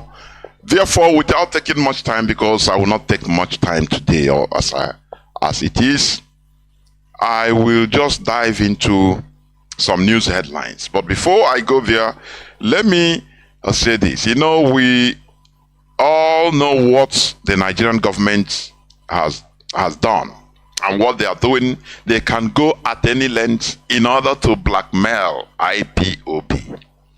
They set up some people, embassy workers, consulate personnel that are not American citizens, that are Nigerians also. They set them up in Anambra, in Obaru, in order to blackmail IPOB, that is IPOB. They set them up, they slaughter them. It's an old game. Remember Gulak, Ahmed Gulak? When they killed him, they assassinated him, who posed him as his political enemies. They set him up in Imo State and they killed him. Immediately they come out, it's IPOB, it's IPOB. What Nigerian government is doing is trying to set the IPOB up with America. So that, you know, by now there is, do you see, it's IPOB, we can see them, you see? That's why we have been telling you, these are terrorists, you know, look at how they kill your people. It just, you are workers, not even American embassy, American citizens. Just look at, proscribe them in America and finish. You know, Nigeria government will go at any length to sacrifice. What is life? Like, they don't value life. They brought these people in order to, they gave them oil, crude oil, you know, crude oil line. They put the pipe, they let the pipe. Now, I want you to, if you are hearing my voice, from our mama, from Uguta, from Anambra Baru, and other places in Biafra hinterland, in many Igbo hinterland, they call it. All those places, they are drilling oil. Do you see tankers that are going and coming to carry oil?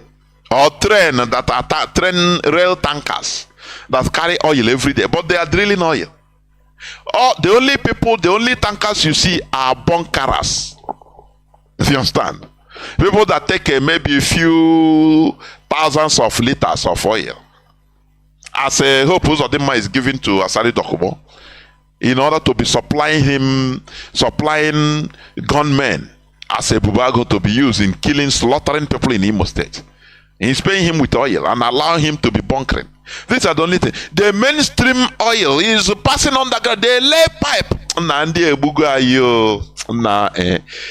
You know, just like Mazi Chinasa said, our land is like a big carcass. You know, how can I describe it? You know, if a quail, quail is the biggest mammal, sea mammal, if not all mammals. Quail. Imagine that a quail that is up to one lorry or more than a lorry that die, become a caca. You see different types of animals coming to feed. They have no person, because the thing is for everybody. Obasanjo said there is too much cake in national cake in Nigeria. No, he will reach everybody. He's not talking about Nigerians. He's talking about the foreigners that are scavenging everybody, coming like vultures. This one, Nigeria is like a carcass. Everybody come from east, west, north, south of the world to come and rape, because it's a no man's land. The people there in charge, they steal their own, they take their crumbs only for them to be in power. All they do is to control the population.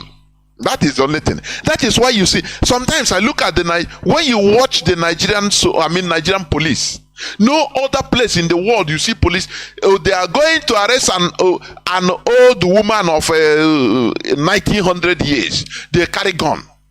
They cannot small gun, a big gun, AK-47 that they cannot manufacture. All to show you, in order to intimidate you. This is the work of all these people you call politicians in our land. They are simply foreign agents. I am telling you, in order to continue maintaining the carcass, the very big mighty carcass, where everybody, the West, the Europeans, the America, they come to fetch and take, no problem. That is why Anthony Blinken called that drug dealer that they say is a president, a presidential elect. They called him that he worked with him, also congratulating him, because they have discussed, are you going to continue maintaining our carcass? They say no problem, as long as, okay. Why, ask yourself, why did America consulates or consular service come to Waro? Why? Where there is oil bunkering. Nigeria lured them in order, use them, set them up in order to get something, to blackmail IPOB, so that the America now will be talking, it's IPOB that, okay, from today you killed our embassy workers, we are going to proscribe you. That is arrant nonsense. Arrant nonsense. You ask America, what are they sending their consulate to do in Obaru? That is a very big question. Where there is oil bunkering, they gave them the oil. They set all, they are doing, our leader have been saying this. Many of all these points in the ocean, in our coastal region, you're saying that it's Niger Delta. Not lie. Many come from Anambra, crude oil from Anambra, from Imo, from different parts of Biafra land, hinterland, Igbo hinterland. But they do they send it to the ocean, through the land. They lay pipe inside, lateral drilling. Now you'll be saying, oh, it's our oil here. Let me tell you, if Biafra comes, there are things that will be revealed. Even some people will try to commit suicide and say, so we are being raped like this by this international community. We are being raped to this extent. They come, they take everything, they impose their one of our brothers say prison warders, and it's true. I think Scavenger. He said the politicians in our land, they are prison warders. In order to continue maintaining discipline in that place, controlling people, prisoners, we are the population. Whereas they are raping. They are raping. What concerns American government to Obaru? What are bringing them? Where there is a bunkering. Nigeria government is told them, give them, our leader have said it. Every country's embassy, international embassy in Nigeria, they all have oil wells, direct and indirect. All they bribe them. Why? Because Nigeria is a carcass, simple carcass, that free for all. Come and take crude oil, as long as to maintain the unity of Nigeria is not negotiable. That is only the mantra of British embassy.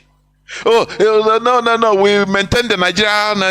If Nigeria now unfold, if Nigeria separate, Africa cannot contain Nigeria. All these fears, they continue using it to hold prisoners, we prisoners in place, for them to continue raping the land, raping everybody. That is what is going on. Do you understand? Nigerian government set up the America consulate workers. And Americans, they are very wise. They never sent any of their citizens. They don't trust Nigeria. Do you understand? They don't trust the Nigerian government. So they sent, they forward Mugus. He's working at the American embassy. Okay. You people should go on a mission in Obaru. They'll be briefed, only high ranking of them will be given there is something you have to go there to check. No American citizen was among, because they don't trust Nigeria. They believe that anything can happen. So at least even if it happens, none of their citizens will be killed. And that is why White House said none of American citizens was killed in Anambra. So that is one thing, is a plus.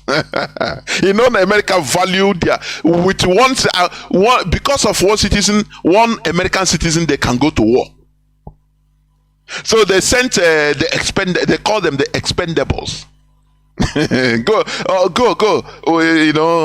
We provide the normal necessary equipments and security. You go, there is something you are going to check there. That pipe they are laying, go and check it. They think we don't know.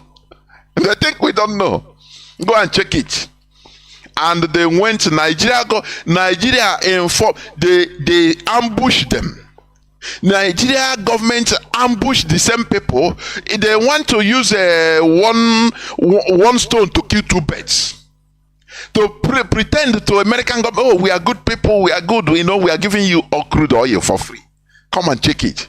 Now they want to use it also they want to use the same situation in order to push America, blackmail IPOB, push America into falling into their trap of blackmailing IPOB. Oh, it's IPOB. Hey, it's ESN, you see? We have been telling, how many years now we have been telling you proscribe IPOB. It's IPOB. America become conservative. They say, wait now. This one you come talk now. Immediately. Wait now, we go see.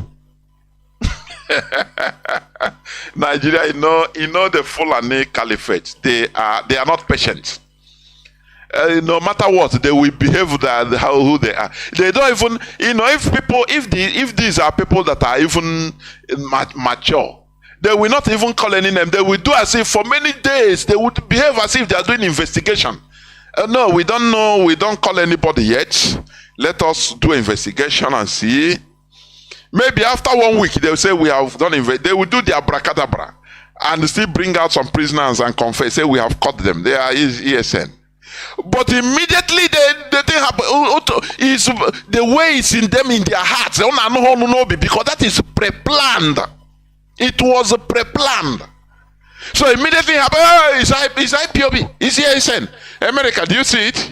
It's ESN now. We don't pronounce it now. We never tell on people before. But America started watching them. So, oh boy. May not forget that you are talking to your senior. May not forget. May not forget. May not cool down first. We know waiting on a one do blackmail. On a one blackmail. It's inside the American heart. They know. They know. And they will find out. America will find out. Trust them. They will find out. It doesn't matter what they cover. It doesn't matter what they play. The pranks they play. Abracadabra they play. The America will just watch them. Say, oh boy. This collaboration with Nigeria, you see? You know, they will now be cautious in dealing with Nigeria. Oh, come and collect oil. Come. They will know how to do it. Do you understand me? Now there is this news headline. It says, appeal court reserves judgment in suit seeking to stop Tinubu's May 29 inauguration as Nigeria president. You know why I read this headline? Appeal court reserves judgment in suit. So they are now seeking judgment from appeal court. The same appeal court that freed Mazi Nnamdi Kanu, and Nigerian government is they don't accept. The executive, they don't accept. They never accepted the appeal court. Now they are still going to the appeal court. Do you see Abdurrahman say Nigeria Jaga Jaga? This musician, Abdul Karim, Nigeria Jaga Jaga. Do you see it? They want appeal court to pronounce, but they can. The Nigerian government don't obey the appeal court judgment, but they are going to the appeal court in other judgment. Do you see it? These are, you know, when Mazi Nnamdi Kanu, when we call Nigeria a zoo, it's an understatement. Animals are even annoyed of calling them a zoo, because we are just undermining animal kingdom. This is a jungle. Nigeria is more worse than a zoo. I'm telling you. Look at another headline. President-elect Chinedu returns to Nigeria after medical treatment from France or from Europe. A country, giant of Africa, they are not ashamed. They go to put finishing touches to that thing again. A country that cannot at least build, okay, let them build a presidential, let me call it presidential hospital in Nigeria, in order to dissuade them not to be going abroad. No, they cannot do it. You know what they are going abroad to do? Is there they meet with their handlers. Is in France, in England, in any part of the world. Once they travel outside, they have handlers. CIA handlers, Mossad handlers. Is there they meet face to face with them. Now they give them the program what to do. Do you understand? Face to face. But the Nigerian media will come and tell you, oh, they went to a treatment in abroad. No, it's more than treatment. Treatment. They are discussing how to treat the monkeys and baboons in Nigeria. That is why they arm every policeman. Police that should be going without gun arms. But Nigerian police, no. Nigerian police are not trained to run, to pursue a petty thief. No. They use gun. If you run, I shoot you, and they will shoot you. Catapum. Because somebody stole a banana. They will kill him. And before you know, they will set him up, as usual. Carry out another thing and say, he's an armed robber. Don't you think that America know? That's why they are conservative in what happened in Obaru. They know. Because that is the average action of the Nigerian government and their agencies, police. They will kill you, and they will tell you direct, I will kill you and nothing will happen. I will write that you are an armed robber. In order to obtain money from you, they will tell you, if you don't give me, if they see, for example, money in your account, in your phone, they will tell you, give me, transfer the whole money to us. If you are making, if they corner you, they will tell you, here, nobody see. Only us. If you make noise, I will kill you. If you don't give us this money, we shall kill you, and we say that you are an armed robber. Case closed. And the Sahara reporters, we write it that another armed robber have been killed. And that is it. They will put their guns everywhere. They carry one gun, put that you have dead body, and say, it's an armed robber that was caught. And case closed. That is what is happening in that zoo, that hellhole called Nigeria. You understand? So, we must continue. Another news headline. How outgoing Buhari administration awarded last minute 3.7 trillion naira contracts, appointments after general election. Why shouldn't they? Buhari is long dead. Do you understand? So the people, the cabals, are using his name to commit crimes. This revelation of this military intelligence, high-ranking military intelligence officer that is always being played in Radio Biafra Cloud. He revealed to you that they were surprised. He was one of the people that imposed Buhari on Nigerians. He convinced the CIA in order to impose Buhari on Nigerians. But when they ask you as an Neanderthal, you say, no, it's my PVC. We voted for Buhari. You don't know that there are hands controlling that we are imposing any president in Nigeria. You don't know that? You think it's your PVC. If this 2023 election didn't teach you ordinary monkey called Nigerian any lesson, you will die an ignoramus. You will learn nothing. This man opened up, he said it. He said he has to convince the CIA. Do you know that statement is anathema in other countries? Do you remember when they were making serious investigations to know during Trump administration whether Trump had any slightest relationship with Russia? Do you remember that? Do you remember that?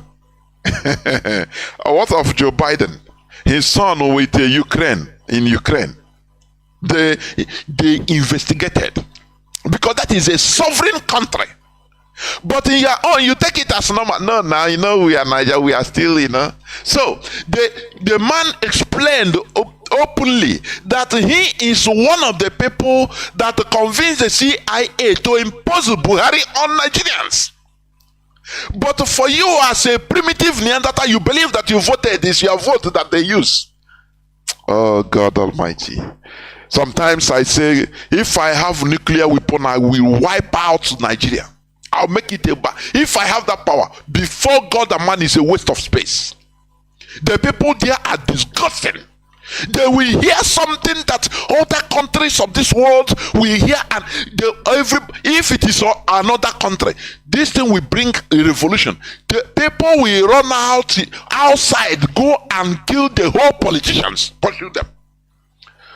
So, you people are the ones imposing presidents. Now, how then are we a sovereign country?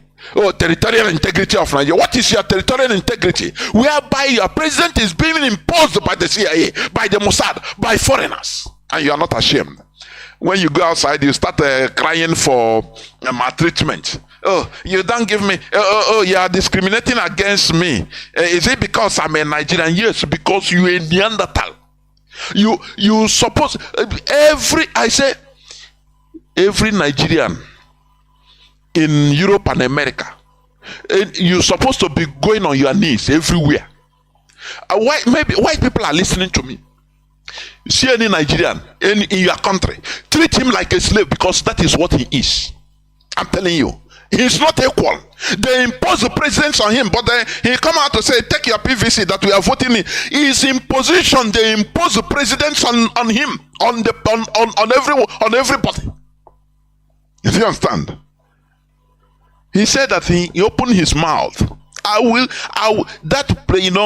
Mazi Peters played it. I think, was it yesterday?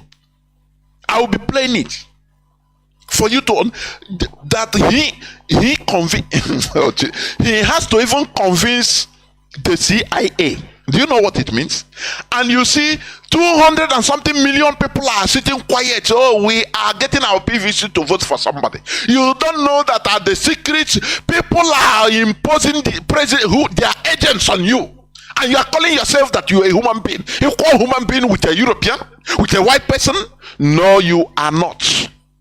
You are not. You a low life, half human being you are. And you should be treated. Any Nigerian anywhere in the world should be treated like that. Because they are low, half semi-humans. They are not up to a human being. Otherwise, their rulers will not, their presidents will not be imposed on them by the CIA.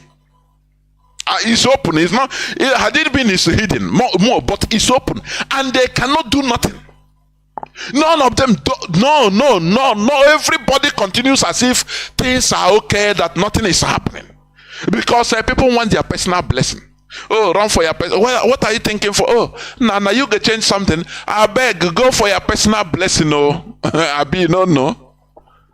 This is what this religion has turned everybody into morons. Moronic chickens. Chickens are there looking for what they eat. I used to give this analogy, and I will not stop it. It's the same with Nigeria. Go to a poultry farm. I have gone to a poultry. I just started watching them. The chickens are busy feeding themselves, having fun privately, selfishly. They didn't know that they are in danger, in grave. They are feeding them for their flesh. That is what is happening in Nigeria. Everybody is moving around in his daily business activities, thinking that he's free.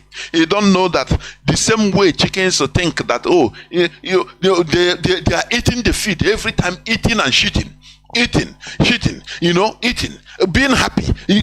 Anytime the owner wants to come and take 1, 2, 3, any of them, and go and slaughter, others will behave as if nothing happened, and they continue feeding. That is how Nigerians are. Very low life people. On people that dead bodies, I call them dead bodies, until they become alive. During NSAS protest, they wanted to be alive. But after they used the same virus, ethnic and religious virus, in order to put them, they knocked them, injected them, and they went back to sleep. It's Igbos that are trying to organize, you people, Yoruba, don't follow Igbo. The virus, they put it, Piam, everybody went back to sleep. Today. Nigeria government, the foreign, the foreign stooges, agents, you call politicians in Nigeria, they are making sure that nobody raises up again. Do you understand me? But IPOB, we are here in order to sensitize, in order to make sure that dead bodies rise again. Because once you are a hardcore Radio Biafra listener, a student of Mazi Nnamdi Kanu, a hardcore indigenous people of Biafra, family member, a hardcore listener, you will rise from dead. It's a miracle. That is a real miracle. You became aware. The awareness becomes in you. You become at alert. You become politically aware. You become an analyst. You become intelligent. That is what we preach here, and that is the most important part of the restoration effort. People don't know. You think that Biafra come today, hey, unsobod everywhere. Let me tell you. With people's mindset, before Biafra will come, when people, at least most of the people, have matured, mental maturity. That is what is waiting. That is the reason why it took the Jews more than 2,000 years to restore back their country, the Israel of today. It took them more than 2,000 years to restore back because they were not mature. Until what brought maturity is catastrophe. They have been having catastrophes, but individuals or private sectional catastrophes. It didn't raise them up until general catastrophe. And that one broke the camel's bones. They said no. It rose them, or it woke them up. It forced them into looking for their country. Look at what is happening in Lagos. I saw where they go and shoot our people, Ndibo, in Lagos. I think in Alaba side. I know it's political talks. Tinubu's political talks. Whether they say where they are watching football, I don't know. They go there and slaughter the people. I saw it. Some they blow their heads off from their neck. I saw the very gory sight. And the Mdibo can never organize themselves and say, no, we need to have resistance. No, I got at their meeting. If you talk about it, I said, no, don't bring politics here. This is politics. That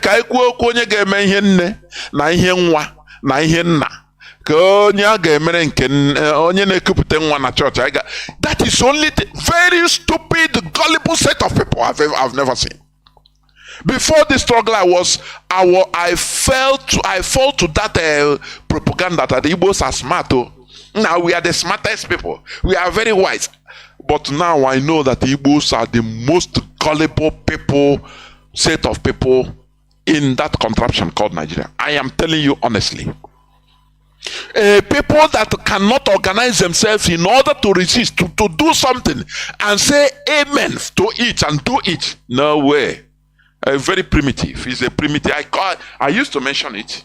We are very primitive people. Until Mazi Nnamdi Kanu came and develop our frontal lobe, and we continue trying to develop people's frontal lobe here on Radio Biafra. When you listen to the gospel here, this is Chineke. Ozioma Chineke kainezi. It's not about all those things. Anagana singing Ozioma on the pulpit. It's not about it. Deception, propaganda. Here, the bitter gospel. That is what you receive here. Something that will keep you alive, make you aware, politically aware, physically, mentally aware. That is what we preach here. Let me read this other news headline before I open the lines. He said, Nigeria police remove or recover 117 bodies of deaths. Nigeria police recover 117 bodies as death toll hits 120. Is it 100? 125 in plateau violence. These are, I put it on my timeline also. Social media, you can learn from social media. Forget about some other people that are using it to do their normal propaganda, their normal thing. You learn. 125 dead bodies hit in plateau violence. By who? By the Fulani headsmen, Fulani terrorists. I put it on my timeline also. I wrote a just little note, a little piece. The Fulani jihadism never stopped in Nigeria since 1804 by Ottoman Danfodio. When one person, Ottoman Danfodio, can conquer one person, manipulate the Hausas to conquer themselves, and offer themselves in a platter of gold to him, a plate of silver to him, and say, "Oh God, carry us as slaves." Till today. Now the Fulani, he invited his Fulani people from Futajelon and other Medina in Mali and other places. Say, come, I have this place. They are thorough, single-handedly. I disorganized their heads with religion and they fought themselves into submission. Come and take the spoil. The Fulani, they came from everywhere, they gathered. Now they felt that, look, every indigenous people in that side, they are useless. That they are manipulable, they are useless. And also Afonja proved to them, when he has problem with his brother, they all by that time. Afonja, because of his ego, his selfishness, he have to go and invite the Fulani. He said, please come and help me conquer and kill my brother. He's the king. I want to be the king. That's it. They hungry me. Make ona come help me. The Fulani told them, say, look, we cannot come and help you ordinarily like that. Oh. Because you, according to our religion, you are an unbeliever, infidel. Before we come, or if we come there, you people have to at least change and become Muslims. And Afonja say, is it only to change to become Muslim? I need that power. Beg Mona, come. Me and my followers, we change immediately. Come and teach us how to pray. And the Fulanis came. And truly, they changed, they become Muslims, praying with them. They taught them how to pray. From there, the Fulanis helped them kill their brothers and ransack the whole community. Afonja was happy. He said, okay, well done. Now, how much? I want to take the war booties and go. Now, I'm make me the king. The Fulani, they look at that bag and say, look, you idiot, you sold your brother. You think that we don't know that you are a useless person. He commanded and they chop off his neck or direct his head. They killed him and took over. That is how a lorry in Kwara State today they impose emir of a lorry. Do you understand? That is it. So they continue. The Fulani, they believe that the indigenous people in Nigeria are the most gullible, the easiest people to conquer. And they are proving it. Look at how they are slaughtering people in Plateau. But one thing I wrote in my time, I used to ask this question. Every indigenous people, every part of Nigeria, the Igbo, the Yoruba, the Tivu, the Kanuri, all are suffering the same thing from the Fulani conquest, Fulani killings and massacre. Now, everybody is shouting, crying, lamenting.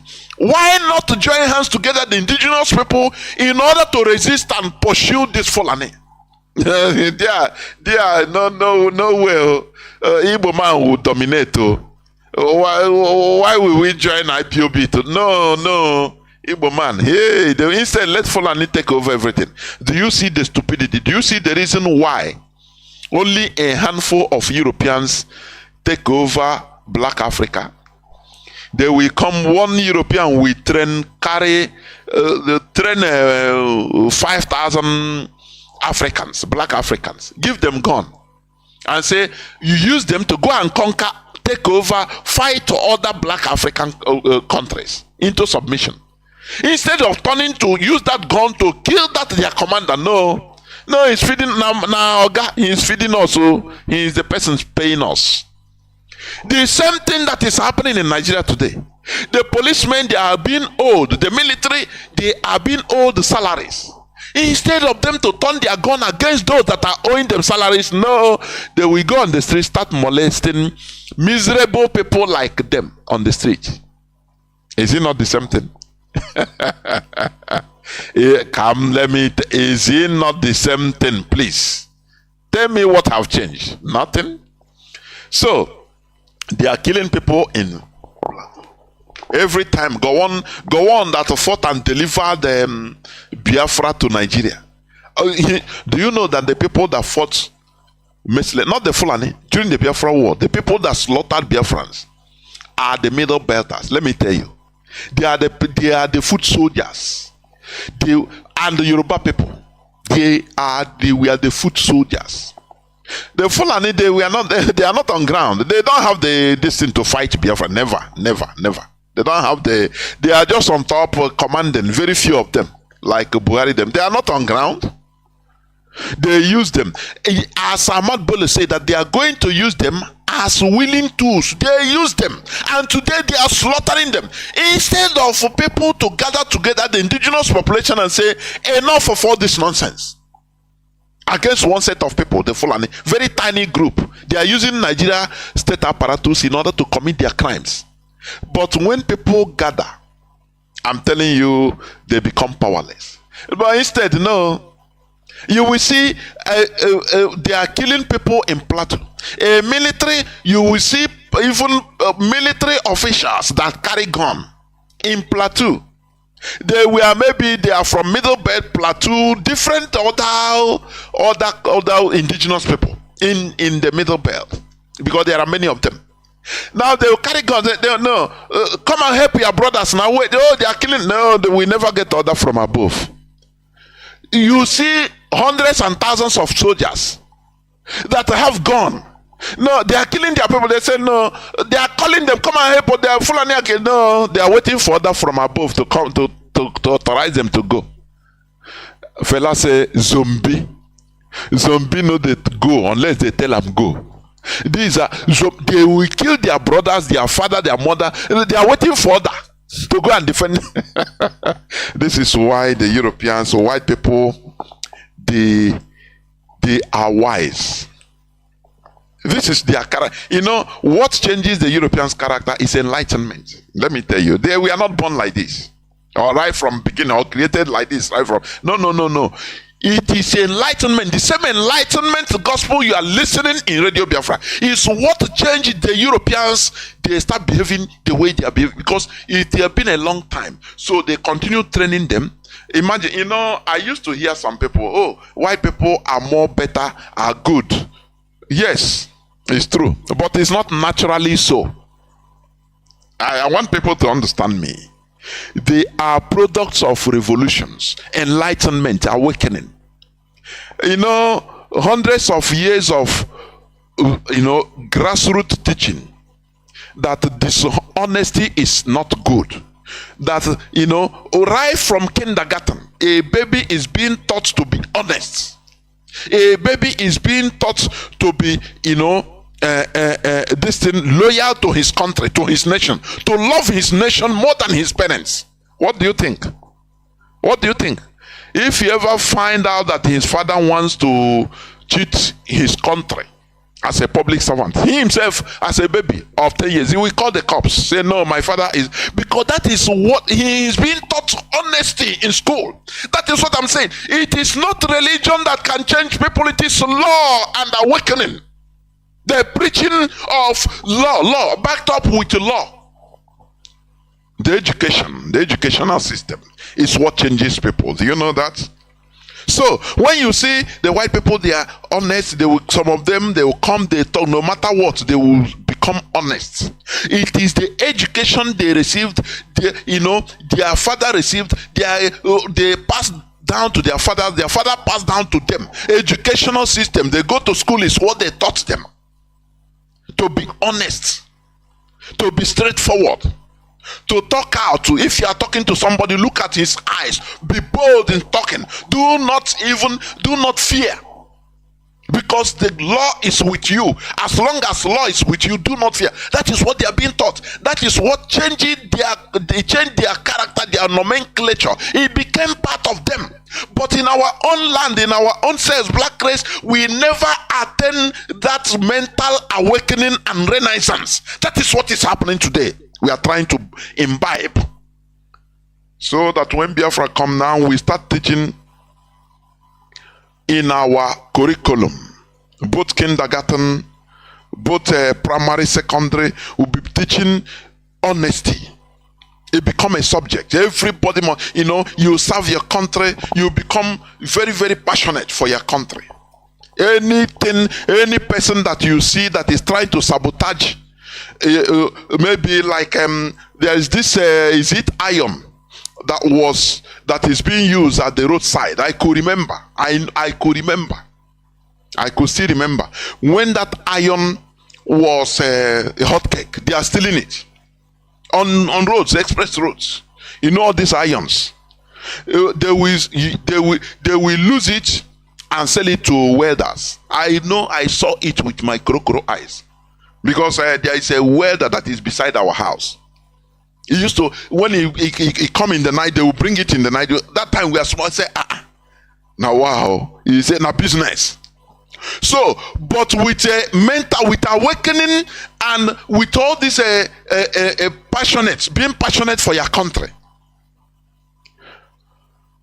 Everybody, any person you see do that type of thing, you don't need to even, anybody becomes security operative. You report because it's a sabotage, economic sabotage of a country. Do you understand? It is not something, no, church will do for you. No, change your mind now. Oh, these people that are stealing, you hear it in the preaching in the church. It is not good. If you die, you go to hell. Because that is the consequence in religion teacher taught us. Some people say, I beg, make I eat now first. If I die and go to hell, no problem, but make I eat. But if it is a government institution, schools that are teaching this as to children right from kindergarten, they'll tell you that, look, if you do this thing, once you are being caught, law will come and you will go to jail and you will suffer in jail. It's not after when you die. No person is waiting for when you die. As you are alive, you will rot in jail. Now that obedient to the law you will be. If you see any person that is trying to sabotage your government, you take it personal. It's only in Nigeria they say, nah, government something, don't carry it on the head, or carry it at the back, so that if he heavy you throw it. No. Normally, government something should be everybody's property. It's only in Nigeria it is not. Because that is the education people are receiving. Do you understand? They are killing people in Plateau every time. All they do is lamentation. But they fought heavily for the Fulani Caliphate. You know, what is happening? Is despicable. They are taking over the lands of the indigenous people and giving it to the Fulani that are coming. They are not hiding it. They are not hiding it at all. They say Nigeria belongs to them. The same way you applaud when you read the book of Exodus, and God promised the Canaan to the Israelis, a land that is people that are living. He said, go there and slaughter even pregnant women, and you clap for Jesus. That is the same way the Fulani, their God, their Allah told them that your land belongs to them. So that is why they are slaughtering you. Do you see the irony? Do you see it? I will stop here so that I will go into a few minutes break. So that when I come back, I will open the lines. And people will start calling. Please do not go away. I will be right back. I greet everybody, my brothers and sisters. My name is Anekwe Collins, aka Nana, so you call me the boy is good. My brothers and sisters, I chose to make this voice note in English language because it's what comprises everybody, or every Nigerians. The information I want to put across is that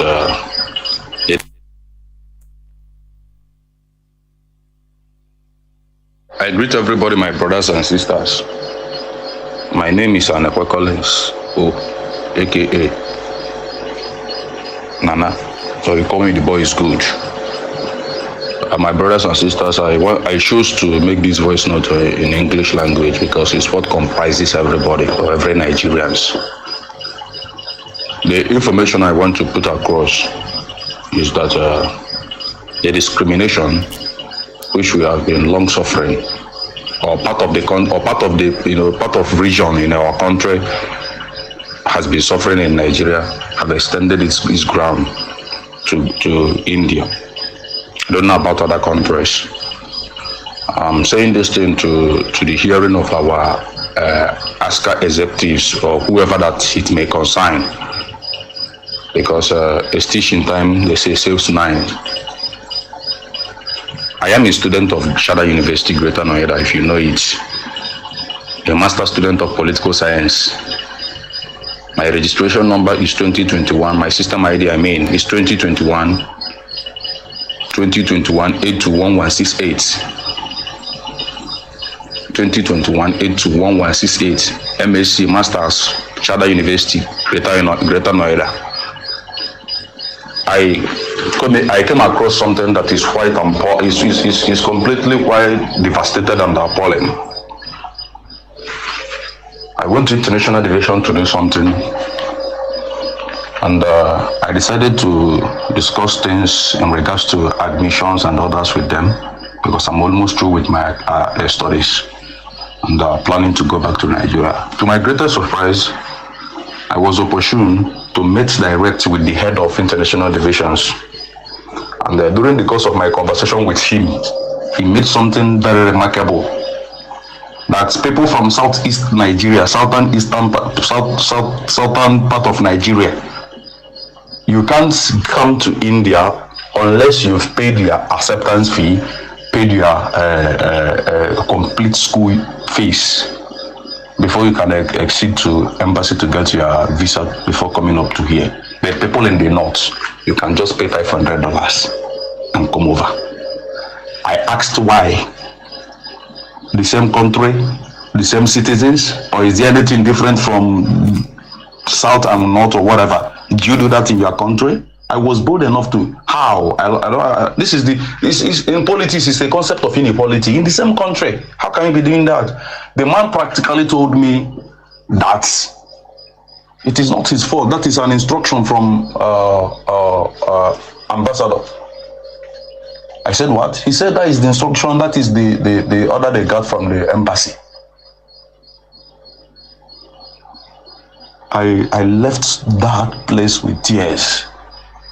Because most times when they are saying those things, I'm speaking it in English so that everybody will hear me. If possible, if anybody have the right or the contact to extend this voice note to the ambassador or to the Ministry of Foreign Affairs, to whomever they can do it, I'm not interested. I don't send. I want them to hear it and hear me clear. That the inequality which we have been suffering, long suffering from Nigeria, have now come over here in India. But some people have more rights, some people are becoming more Nigerian than others. But some can pay their school fees, pay their acceptance fee before they can exceed their move to the embassy. Why some the northern people of Nigeria or the northern part of Nigeria can just pay the acceptance fee and come and have the right to come over to study? This is crazy. This is quite crazy. So I just decided to make this known to people so that we at least see the direction of another phase of inequality that has been taking place. Who knows other countries, their modus operandi and how they operate there. So I solicit to our so-called ASCA executives. This is what they need to tackle, and tackle at once. I greet everybody. I remain my humble self. I say it before and I'm repeating it again. And Collins Ogeshuhu. My system ID in Chada University is 2021 821168 MSc Political Science. And I stand to defend whatever I said, because the information I am giving to you is a first class information. It's not about this person told me and I'm saying it. I got that myself. I sat with the head of International Division and he told me this practically, face to face, eyeball to eyeball. He made it known to me. If you're from the northern part of Nigeria, you can just come over to the country with just paying acceptance fee. But if you are from southern part of Nigeria, you must pay your acceptance fee, pay your school fees complete before you be admitted. The reason is what he didn't tell me. What he told me is that the reason is they are working under the instruction from the embassy. I greet everybody. Welcome back. This is Radio Biafra HAUSA-SERVICE coming to you through Radio Biafra London. My name remains Mazi Chinedu from Olu province of Biafra land, and today is the 20th day of May 2023. Tata Bobo Chieke. We are here live and direct. Our leader is Mazi Nnamdi Kanu. Our lines are now open. I played a clip of a voice note on WhatsApp from all these Igbo Nigerians. So there are more Nigerians there are people that are more Nigerians than others. You never know anything. When they disenfranchise, when they talk to Igbos in 2019, Igbos in Lagos, Oba of Lagos gathered them and threatened to throw them into the lagoon if they didn't vote for their choice, for his choice candidate. No, it didn't concern him because he was busy reading MSc, Masters, as a Nigerian. When you think Nigeria, that is his personal experience, as I used to say. I mean, his personal experience. Talk to him about Biafra. Say no. But he's lamenting that there are people that are more Nigerians than others. Now, we are being discriminated upon because he now had it. Do you see why I say there will be nothing like you if not us? Do you understand me? That is it. So now he will be telling you, no, according to his personal experience in Nigeria, he's on scholarship under Nigeria setting. Maybe because he's a brother to a senator or a son, or a brother or connection to a governor. So now his personal encounter and his personal experience with Nigeria made him to be studying abroad under Nigeria scholarship. So what are you talking? But now he's crying. Others he never touch others, so they will not until he touches them direct. This is why you see these people, anytime you are talking to somebody, say, no, my personal encounter with Jesus, with God, is why. Tell that person you're a buffoon, you don't know nothing. Because your personal encounter doesn't mean nothing. What counts is our collective encounter. Where is Christianity leading us? In our village, the church there is more than 200 different churches. But what is happening? In your church everywhere. But meet any of them, say, no, I have my personal encounter with God. Where does it lead you? Maybe you do one business, good, or and it's like, hey, you are living well, and now your personal encounter is what makes you. Our people are foolish. We will remove our people from this stupor, from this stupidity. I'm telling you. Our lines are now open. Our direct line is +1 213 328 6224. I repeat, +1 213 328 6224. Our WhatsApp and Signal line is +61 405 142 547. I repeat, +61 405 142 547. I have a caller already. Let me see whether he's still there. Caller on WhatsApp, can you hear me? Welcome to the program. I hear you, Mazi Chinedu. There, welcome to the program. There, good afternoon. My name is Ikechukwu. I'm calling from Houston, Texas. I want to. Can you hear me? Is hearing you, not only me, please. Go on. Yes, first of all, I want to greet the business of Biafra, the IPB, for every good work everybody is doing. May God bless each one of every. So, I want to say something on the topic your tweet. But first of all, before I say that, I want to greet our able leader, the Ahmadike, one of the Biafra land. May Chukwukaga and people guide him and protect him, and they give him more strength and more wisdom. And I want to say this to our people. We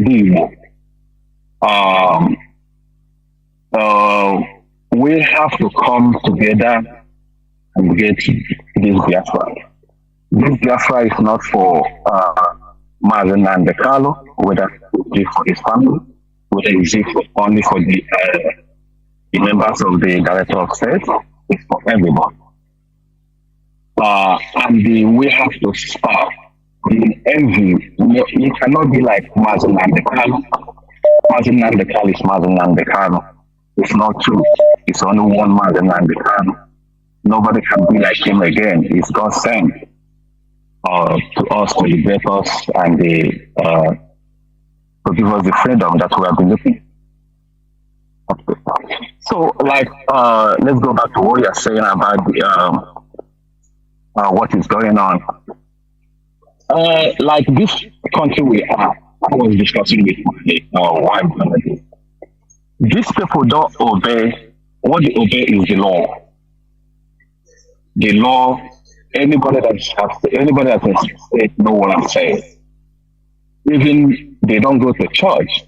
Some of them don't go to church. The people that go to church here is either people, not the youth or the young men. They don't go to church, but they uphold their law like any other thing that you can imagine, because they know that the law is the law. If you go against the law, you suffer the consequence. Not when you die, you go to hell. No. You suffer the consequence. Direct. No. Yes, Mazi. You suffer it and you pay for it. So our people have to live. I'm not going to people faith, but we have to come back for what is good and what is right, to know what is faith. This church of 18 have put our people into a place that I cannot even imagine. I see only Chico Kagama can bring them back and what you guys are doing. I can beat my chest that you guys are doing a great job. The radio presenter that I will love to mention their names one by one. So the media warrior, like Biafra child, like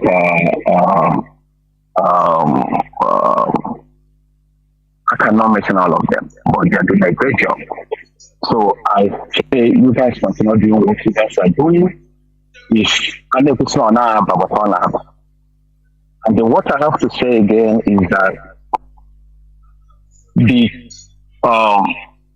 things that's happening, like the killing and all the rest of them, like what a Biafran child posted this afternoon against these Hutus or whoever that's killing all these people and taking these ladies to the bondage and raping them. You know, the governor, the Igwes, all of them, they know about this. They are not saying anything about this because they are evil people.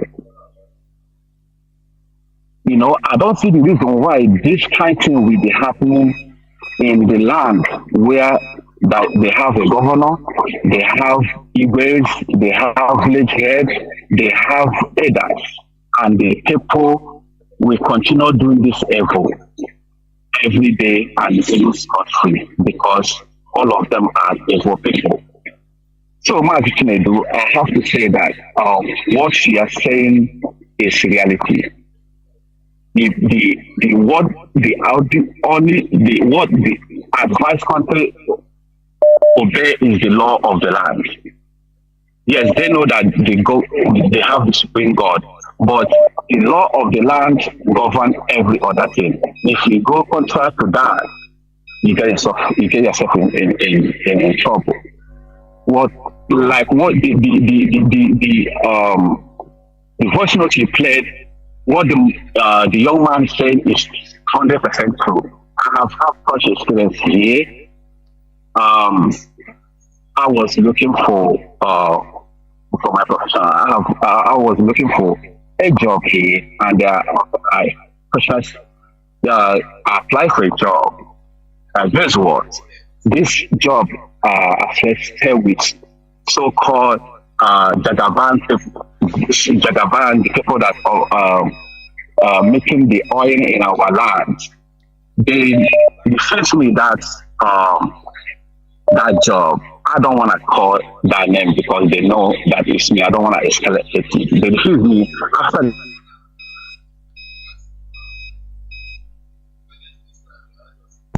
Mazi, go on. Mazi, are you still there?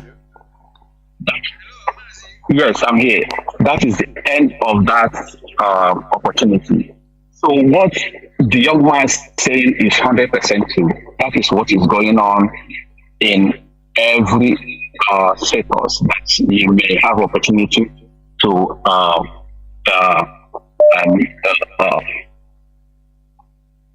have anything to do with. So, like I said, our people have to come together. Let us pursue what is right and it's what is good for our people. This freedom is not for Nnamdi. Like I said, it's not for his family, it's for everybody. And nobody can be like a Nnamdi. Let me say it again. Of course. So being a billionaire, being a Tanzania, it cannot be like Nnamdi. Nnamdi don't have, it doesn't have part two. It's only Nnamdi. So that is that. Our people have to leave enviness and the bad belly and come together. Let us liberate our people. If eventually, yes, we didn't have this, our children is gonna suffer more than what we are going through. So I plead for everybody. Whatever you can do, come together so that we can get Biafra. Biafra is not for Nnamdi, whether it's for his family. So that is the only thing I have to say. Mazi, thank you for taking my comment. I have been trying to get to chat to you since long time. I spoke to you last time. Luckily today I get you. Thank you, and continue your good work. Thank you.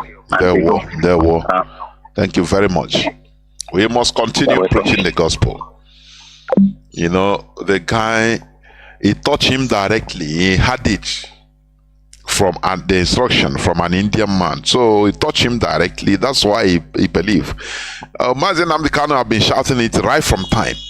IPOB, Radio Biafra has been saying this, that Nigeria, we are 4 to 50 class citizen. Now we are relegated to 7th class citizen. No, he have his own personal encounter with a Nigerian politician, with Nigeria, so it's good for him. Until that encounter, I have a slight check. Now we understand. Ndibo, if something doesn't happen to you personally, he will not believe, he will not follow it. Nah, propaganda until it happens to him, until it touches him. That's why many of our people do not live in order to learn from the experience. The experience takes them. That's very sad. I am now joined by Mazi Ezekulie. Can you hear me? Welcome to the program. Mazi Ezekulie, our veteran. Ndewo, can you hear me? Yes, I can hear you, Mazi. Good evening. Udo Drege, no, Mazi. Ndewo. Hello, Mazi. Mazi, I can tell you, in this Radio Biafra, I have heard a lot.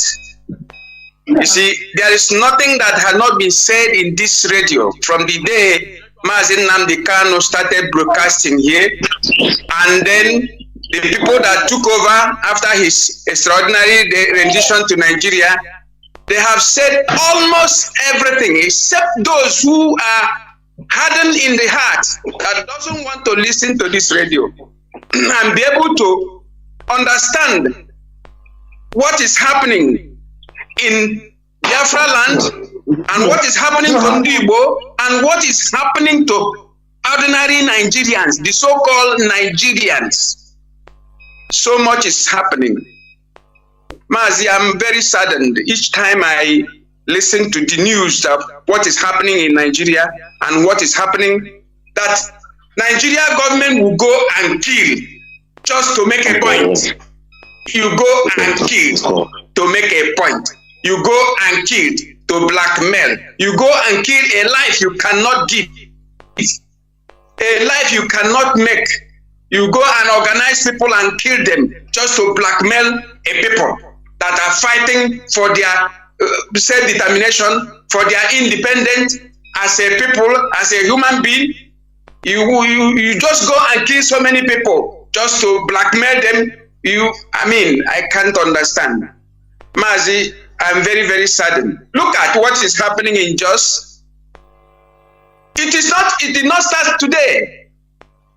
They have been killing these Jos people, taking over their lands, and everybody is keeping quiet.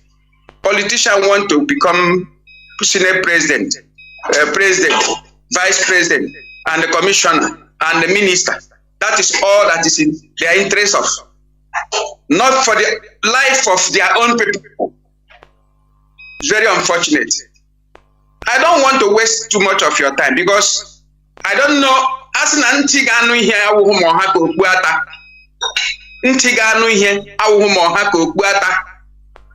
I wish Ndi Igbo will understand what is about to happen to us and what has been happening to us.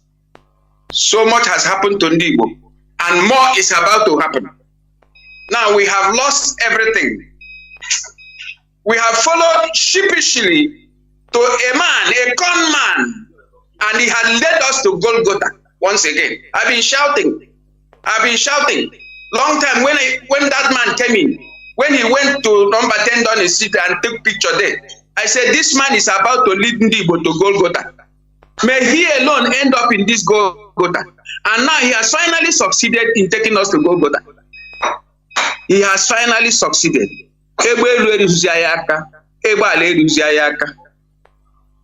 We are now relegated to the background. We are now shouting even for the Senate, even Deputy Senate President. Nobody is listening to us. Or you concentrate and look for your own independence. They said no. What are you looking into Nigeria? You can't get anything there. You are hated from time immemorial. You don't want to be yourself. And you don't want to be others. You don't even want to integrate yourself to play the right politics. This man has deceived our people. And now he is now making mouth, trying to console people that he will still become president. If not today, it will be tomorrow. How are you going to become president in a country that does not belong to you? Mazi, I don't want to waste too much of your time. I thank you this evening because your message, each time you say something here, each time you're broadcasting, it always gets inside my brain because you say the truth and nothing but the truth. One thing is that this religion of a thing these people brought to us is a complete slavery, mind slavery, spiritual slavery, which we must do everything humanly possible. If it is the only achievement we can have in this struggle to make our people renounce everything religion of the Western country. If we can achieve that, that will be okay for us because that is where they hold us and they do hold us down, held us down and completely dividing us. I mean, making us look stupid. So Mazi, I thank you this evening. I have listened from A to Z, and then I ask God Almighty to give you more wisdom, and I wish our people will be able to be listening to this particular evening program. Very, very important because you are hitting this particular topic where the legal hole, the center of gravity. That is your program, center of gravity, like that Yoruba man used to say. He said it is center of gravity. The center of gravity of our problem is religion. Once we can liberate ourselves from religion, we have liberated ourselves from every other thing that is holding us down. Thank you, Mazi. Abundant blessing. There and more grace and to you too. There were. We must continue. Caller on, let me see, direct line. Caller on direct line, can you hear me? Welcome to the program.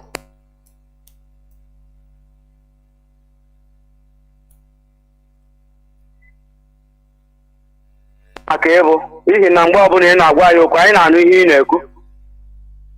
Mazi, as it is today, may Chukwu Okabia bless you and bless all those that believe on the truth because Biafra is the truth. And onye ọbụla na-achọ eziokwu bụ onye na-achọ nwere onwe. Nwere onwe bụ ihe dị onye ọbụla ezigbo mkpa. Ka o si wee du taa, Chukwu karịa ọma na ihe anyị na-ekwu bụ eziokwu. Ihe na-ayọkwanụ Chukwu okebe enyi anyị bụ onye dịka Maazị Nnamdi Kanu. Ọ bụrụ na onye dịka Maazị Nnamdi Kanu nwere anwala nwa bịa apịa na North ma na West, a ga-recognize ya. Otu ndị Igbo amaghị ihe ndị Igbo nekwa ndị Igbo azọpụtado ndị Igbo ọ bụ ihe m na-ekwu maka ya. Aba m bụ Maazị Ndigbo Eze. Thank you very much. Thank you. Ndewo Maazị. Lee n'otu ha chiri ọkwa ịhụrụ Sunday Igbo ho. Ọkwa ịhụrụ otu ha chiri ha gba mbọ papa wepụta ya from Benediction. Ọkpụga ya nọrọ na America, relax, they are waiting. Neche, ịma ihe ha mere, do you know what they did? Ndị Igbo adịrị wise politically. Do you know what they did? They keep him waiting if their man Tinubu didn't succeed, or if there is anything now, you see him, they'll bring him down. Obidokwe. You understand? Mana ndị Igbo were their collateral, read their collateral.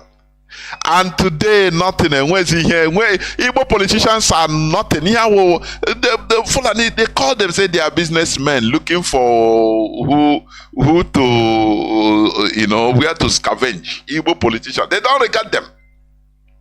People, had it been, Mazi Nnamdi Kanu say, ndị Igbo na ndị aghọtakwa na ihe anyị na-eme. Na ndị aghọta na ndị Igbo normally eji anya agbu isusu, ewere anya agbu isusu. Ha aghọta. These politicians should be coming secretly say, with us they will become respected. But they are the people that they sold us. Go and kill them. They deceive them.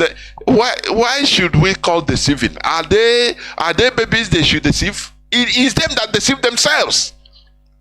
Because they are selfish. Go and you want to borrow money from Nigerian bank. They say go and you get collateral. Yes, a house. Okay, go and sell that house. Once you sell it, now you come, I will give you. The bank will tell you, go and sell your house. Once you sell that collateral, come, I will give you, money. And the person will foolishly do that. Is he not a moron? Stop with this Biafra detention. Bring down Mazi Nnamdi Kanu IPOB, scatter it. You be for Igbo presidency 2023. You people want to be Igbo president? Go and kill them, scatter them. Show us that you are Nigerians. Now when you finish, you come, we give you presidency. Today they are. Even cook, presidential cook, if you tell them, say, okay, Igbo man will be chief presidential cook, hey, they will use it as a, something very huge. Very foolish set of people. Now they are begging. This one say, I surrender, I stop, I surrender for,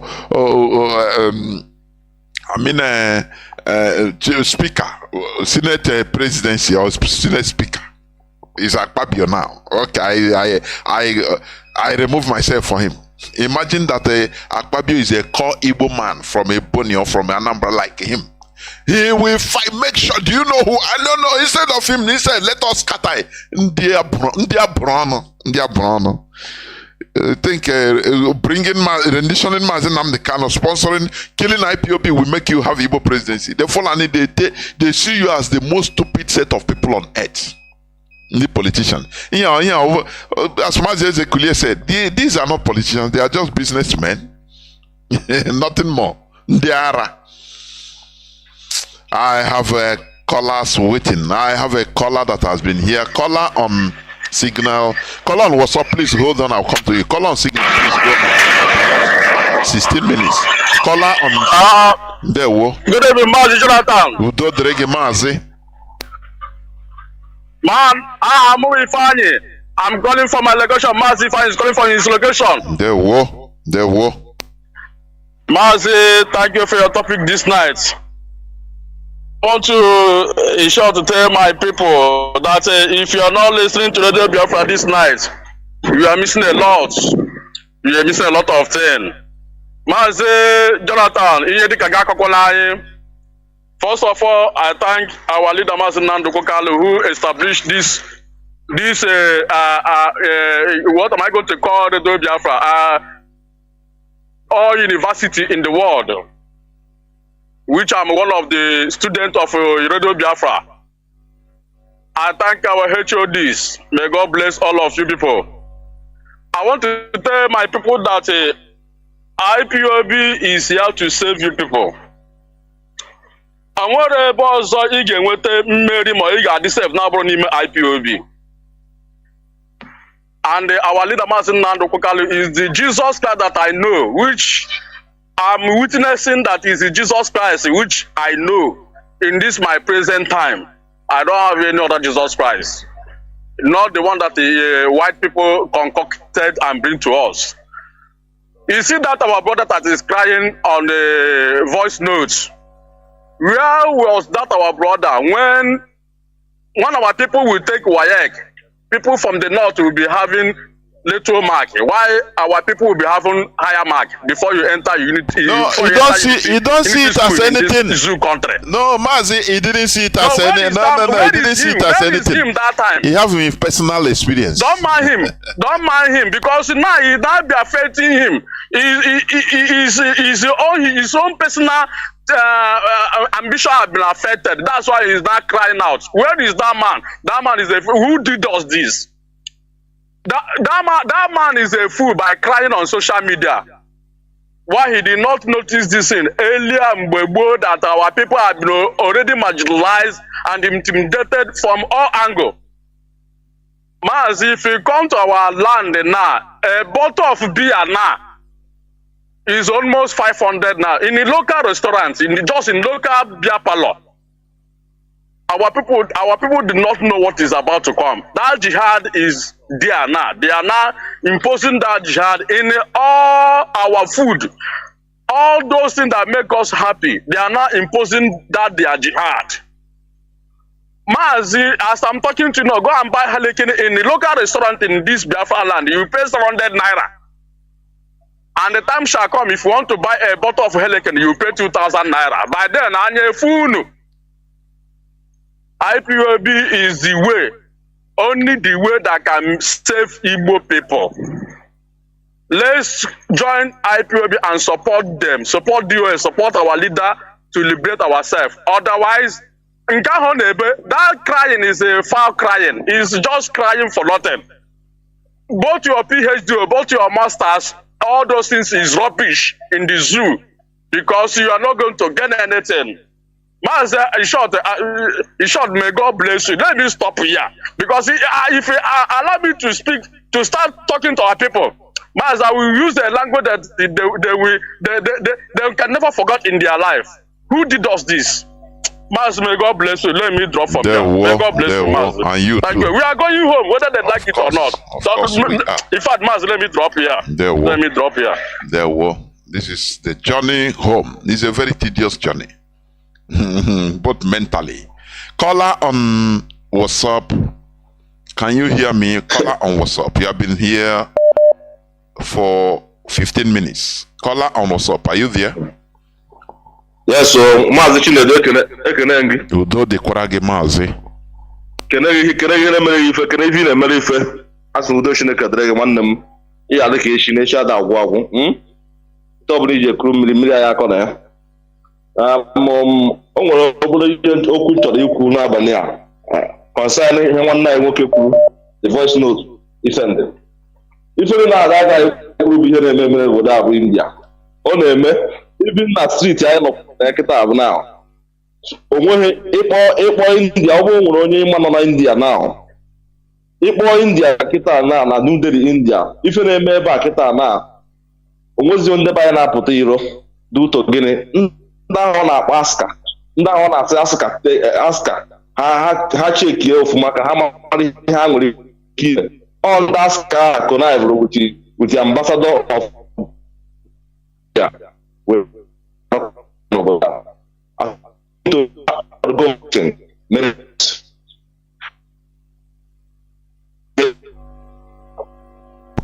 Mazi, I don't know why you are listening. People are calling the line, honestly. But go on, please. Your line is digital. Go on.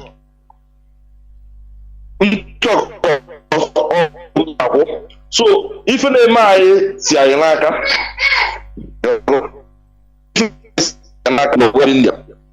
so our people cost name.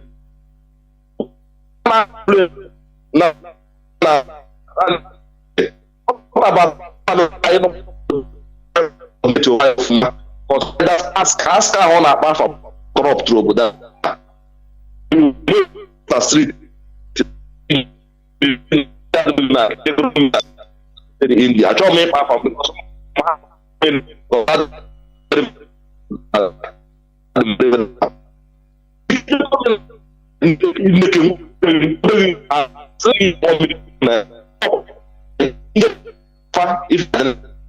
Mazi, why is your are you on movement? Mazi on a movement. Can you man patara line again? Na court, na apata na court. Why?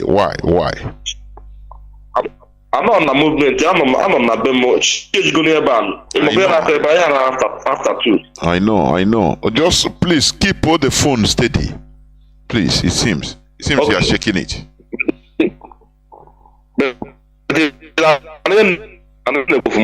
Yeah, neku. So if you remain over India, if you remain over India now, the very also this complaint one night working in here. I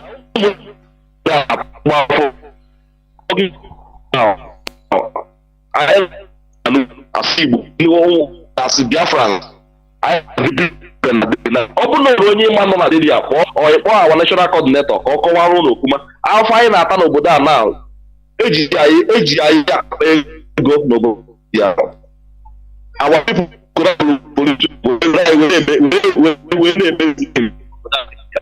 ịghọtago a na-achụ anyị n'obodo a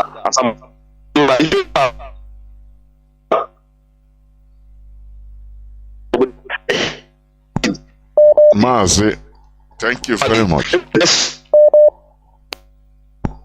Honestly, your call, I would have loved to catch the gist, but I don't know what is happening. I think it's from your side. Caller on signal, welcome to the program. Can you hear me? Caller on signal. Yes. Mazi Jonathan. There we Mazi, go on.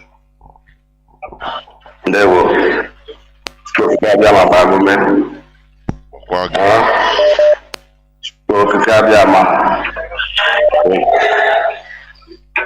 we live and see Biafra.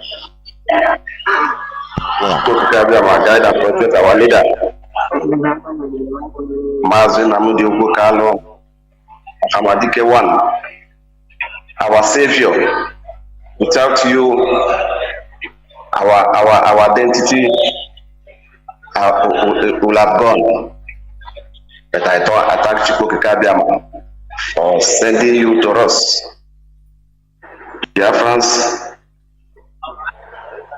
who is speaking is Emeka, Chukwu Emeka Amo-Oke.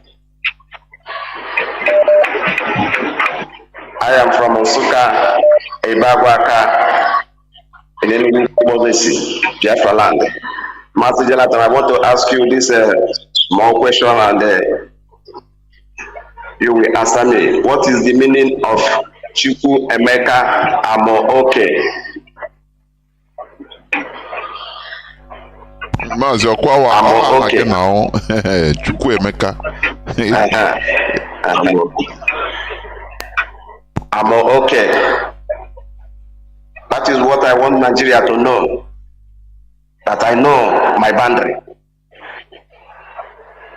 My boundary is Biafra, and I know where my boundary started. Because that is the name I'm answering. Chukwu Emeka Amo-Oke. We are not Nigeria. We are Biafra. Because white man come to Africa and gather us and call us one Nigeria. There is nothing like one Nigeria.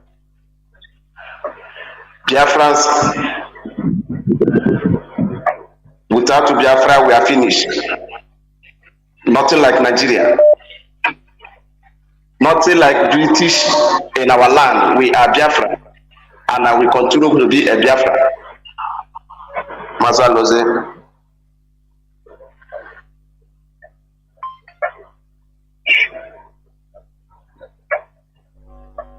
Yeah, well, Mazi, I don't know. Thank you very much. Calls are coming always on direct line, but once, okay, let me see. Caller on direct line, can you hear me? Caller on direct line. Caller on direct line, can you hear me? Please go on.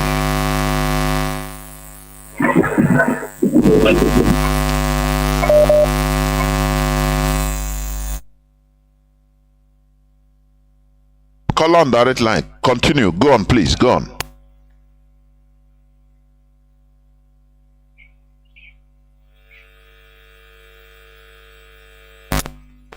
And keep.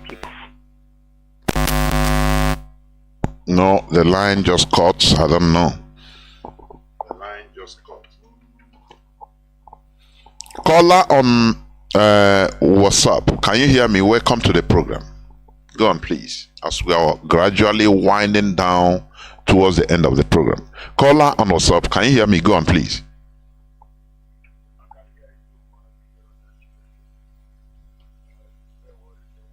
Caller on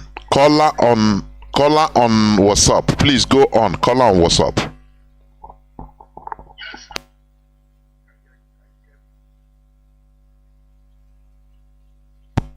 Go on. Are you hearing me? The whole world is hearing you now. Go on. Okay, thank you very much, my beloved brother Mazi Chinedu. I greet my fellow Biafrans all over the world, especially those who know the importance of freedom, those who stand shoulder to shoulder with our leader Mazi Nnamdi Kanu. Despite on his absence, you are the people that love our leader Mazi Nnamdi Kanu. You are the people that love Biafra freedom. Those who stand on the structure that our leader created, which is our DOS. I remain Mazi Mili Malugo. I'm calling from United Arab Emirates. Mazi Jonathan Chinedu and my fellow good people of Biafra. Nigeria is a disgrace for the entire world. The zoo called Nigeria, the animal kingdom, the Fulani terrorist Nigeria government is a disgrace to humanity. Nigeria is a disgrace to the eyes of the world. Nigeria proved that they are fools. They are animals. They want to blackmail innocent IPOB that are fighting for their freedom. Who want no IPOB at Chinedu? Nigeria, do you think that Western world think like an animal? You think that America is thinking like an animal? America are very intelligent. Understand? They don't judge with emotion because 80% of Black Africa judge with emotion. But Western world investigate and they to know the truth. And America have known the truth that you murder innocent people to blackmail innocent IPOB. You have wasted a lot of money. You have wasted a lot of life in order to blackmail innocent IPOB. But all come into vanity. As I'm always tell you, Nigeria, IPOB is the end of Nigeria, whether you like it or not. IPOB have come to stay. IPOB have come to restore our beloved nation Biafra so that our citizen will live like a human being. And let me tell you, my fellow Biafrans, Europeans use Christianity to slave us. Christianity is the worst weapon that Europeans use to slave us. Look at our land today. Everywhere church, millions of churches, no single factory. And I'm urging our people, stop selling land. Stop selling land to these people that slave us and put us in this mess. It's quite time that you turn those churches to hospital or into factory. I have never seen on earth where you will demolish a factory, turn it into church, and they start there to praying to job opportunity.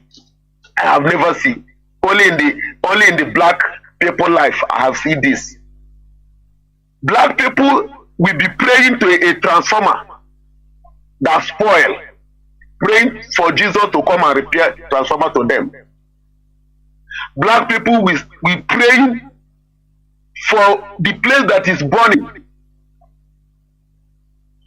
praying for Jesus to come and quench the light for them. But those who bring Christianity for you, if any place is burning, they will call fire service to come and quench the fire. Christianity is a big problem to we Africa, and we must end it. Stop sending your money to Rome. Stop sending your money to England in the name of Anglican Church. Stop sending your money to criminal Yoruba pastors for them to tell you that your own wealth is in heaven, your own reward is in heaven. But they are acquiring many wealth on earth here, buying private jet, building a schools, building a country, building a lot of factories. But they will tell you people that your own reward is in heaven. Are you not a fool? It's quite time that you open your eyes. Our Mazi Jonathan Chinedu have read Daniel chapter 11 verse 32. Those who know their God will do explode. Europeans know their God. They are waxing strong today. Asia know their God. They are waxing strong today. Islam know their God. They are waxing strong today. Black Africa, where is your own God? You are worshiping a foreign God. That is why you are suffering. That is why you are backward in everything. That is why you are a slavery to them. It's quite time that eyes of everybody open. Mazi Jonathan Chinedu, continue your good work. One day, we will sleep from that zoo called Nigeria and wake up from Biafra. Biafra or nothing. Thank you very much, my dear brother. I love you so much. There were Mazi. We must continue. And do not forget our brother called from an emirate. But compare it with the emirate in Nigeria. Emirate. Emirs, from emirs you go, emirs they control emirates. Emirs they fool in the north. Go there, they stone Deborah. Why? Because they say he talk blasphemy. Look at the two emirates, but you want to go to the original emirates because it's original. It's their way of life. They develop it in their unique way. Do you see it? That is what we should do. Not all these things they call democracy. Oh, you do vote in election. Whereas in the reality, it's nothing. It's just abracadabra. The more you look, the less you see. Caller on WhatsApp, can you hear me? Welcome to the program. Mazi, Professor Jonas, good evening, sir. There, Mazi, welcome to the program. Yes, and I want to give thanks to Chukwu Okike Abiyama for giving me this opportunity to speak on this wonderful platform. I'm the guy that do talk about intelligence. Please, your submission this night was an awesome one. So, and I want to state maybe three things. I just pray the little time I have may permit me. The first of them is I want to give a testimony. That period when this religious, let me use the word, this religious buhaha started, it's prompted me into a lot of thinking, and a lot of studies and a lot of research. And at the time self, I became confused. I stopped praying and many things. So there was something that happened one day. Let me just share. This one is a testimony. I woke up one morning. I wanted to go for my business. So I said, okay, I will not want to disclose the full details of my business here, but there's a point I want to raise there for people that do say my personal, how they call it, Jesus of me. I'll be Jesus bless me. Personal encounter. Somebody was telling me, so I want to share until you have your personal encounter, like me. I want to share. So because of that, I want to share, and heaven and earth, including my conscience, bear me witness that what I'm telling you now is the simple truth that happened to me in this reality earth, not in a dream or fantasy world, reality. I woke up one morning, so I wanted to go for my business. So I said, no, I need to pray because it's a custom or a tradition I grew up with. So I said, okay, but since this Jesus and all these things, which I've researched and seen that it is truth and all that, I knelt down. As usual, I faced the east, the rising sun in the morning. So I started praying. I called on Chukwu Okike Abiyama to bless my day, this and that, and prayed. After all my prayer, I concluded my prayer with two words, with two names. The first one was I concluded my prayer. I said in the name of Yahushua HaMashiach. Then after that, and I said, and also through the blood of our ancestor that was cut short to give me freedom. I started mentioning the ones I could remember, including my own dad and my mom that have died in Koson. I just prayed that prayer like that. Then after I finished praying that prayer, I wanted to go out. Something in me just said, no, I should on the TV and just sit down and just watch television small. So before you know it, my phone rang. I picked the call. So somebody called me that somebody connected him to me, that I'm into so business. I said yes. He said, okay, there is a contract he wants to give me to execute a project. I said, okay, what is it? He told me. He now asked me, so can I within 10 minutes give a estimate and get back to him? I said yes, he should cut and call me back. Then I did a rough estimate and I overestimated it because it was a quick one. The person said, okay, we'll call me back.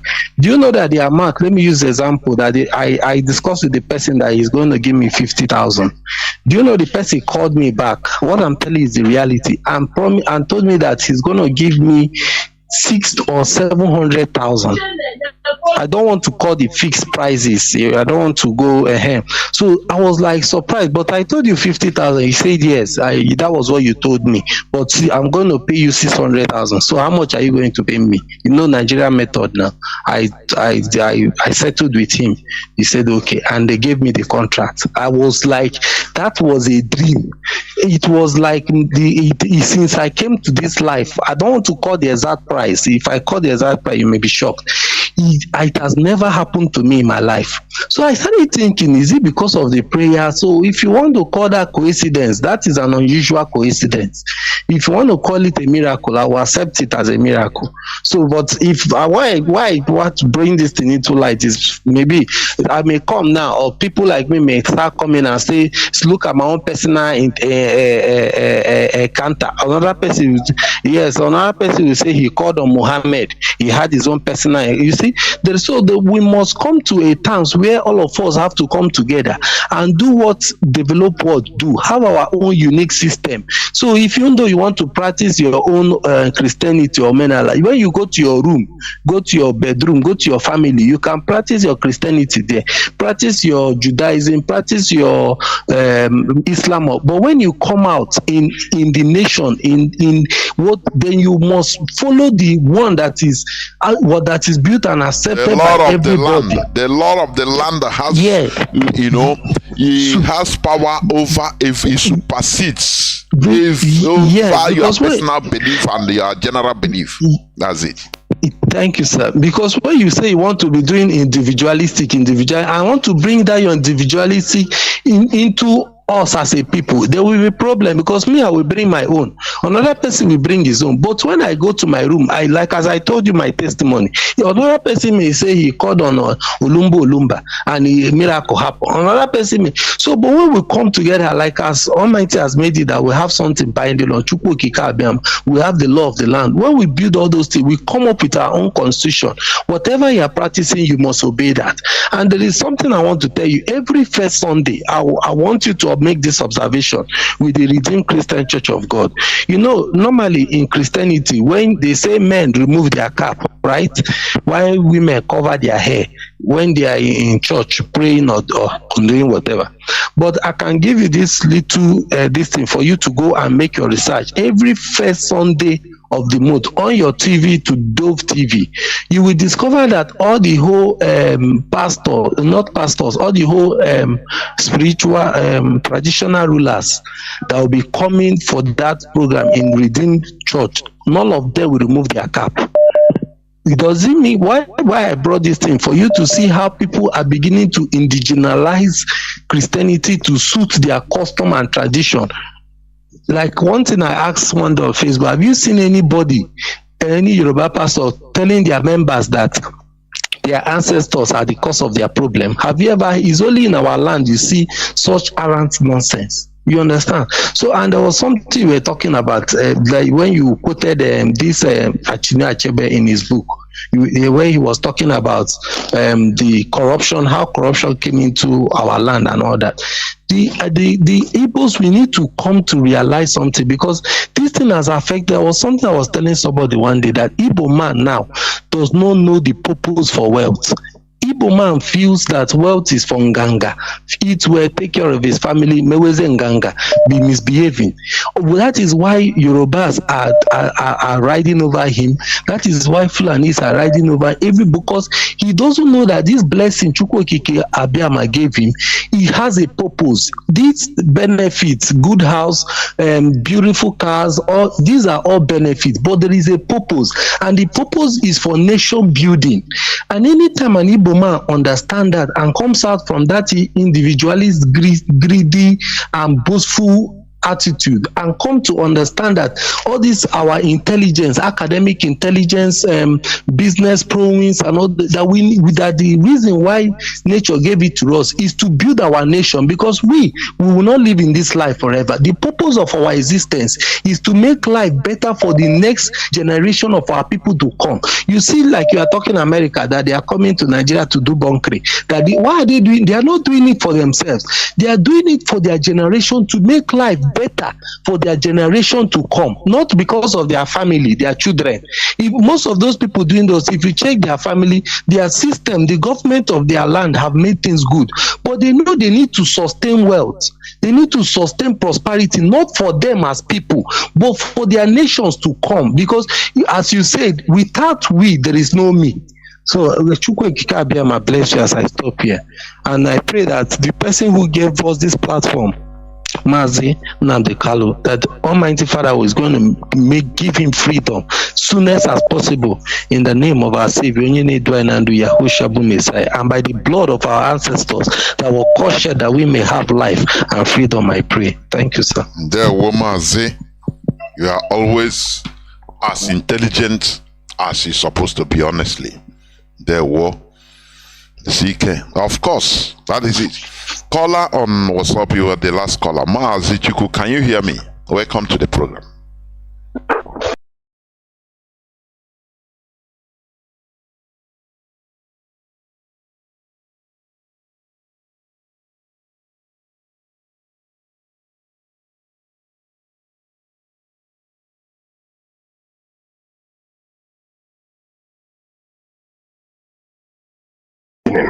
As Jonathan, for your effort always on this journey. I greet my leader, our leader Mazi Nnamdi Kanu. Each time I remember our leader, honestly, I don't know what to say. Anyway, I don't know where to start. But let me start from the army commander tape that was playing in Radio Biafra almost every time. If I listen to this very man each time, all the information that is on that tape about Nigeria, I have never seen a country that the terrorists are in senators, in Asarok, in ministers, in governors, and president. And that place still remains a country that people are waiting to be a country.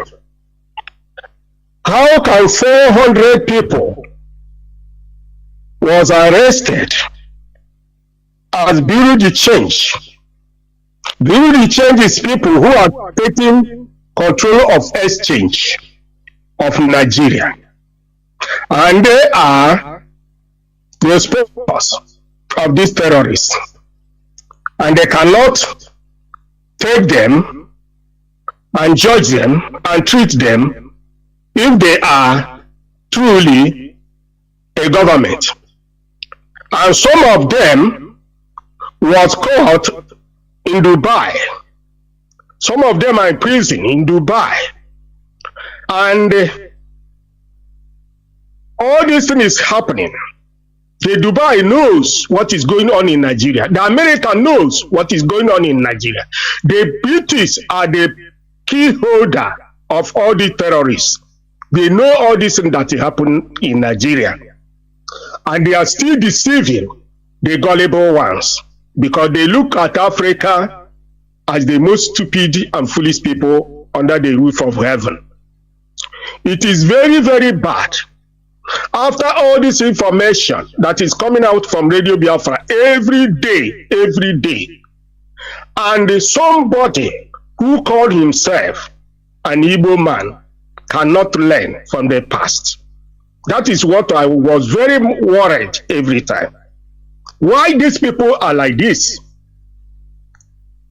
When are you going to learn from the past?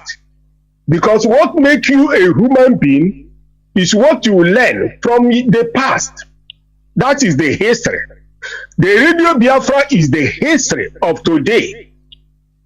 For any Igbo man to learn, to hear, to be a human being. And still, some people are just messing themselves up every day. Look at what happened on October 12th. Ahmadu Bello. The instruction Ahmadu Bello gave on 12th October 1960. He said, this country called Nigeria, Sebi is our father estate. We must ruthlessly prevent not to change the government. We use the Middle Belt as a winning tool. The South has conquered territory. We not allow them to rule over us. And they will not allow them to control their future. If you go step by step on this information, these people have concluded almost the whole thing.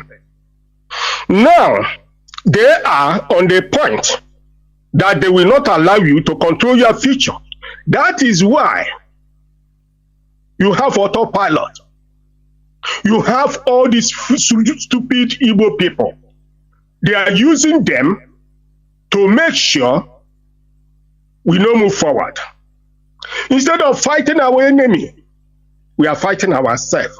Do you know that if Hausa people, during the time of Osman Dafodio, if they have somebody to lead them, like our leader, they will not fall into this type of trap they fall in the name of Fulanis.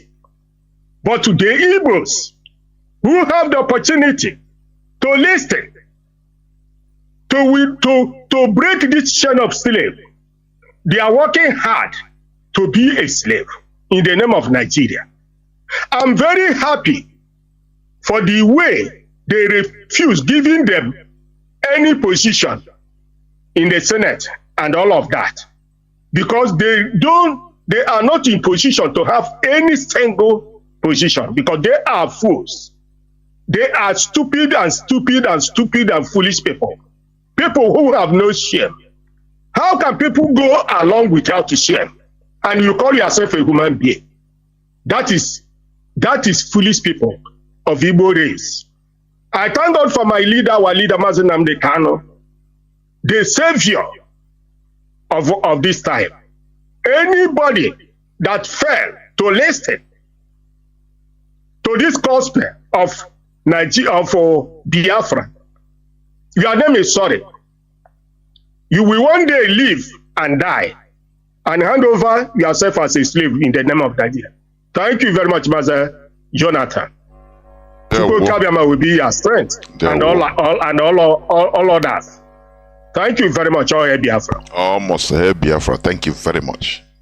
Today I'm happy you made it brief. Thank you, Mazi.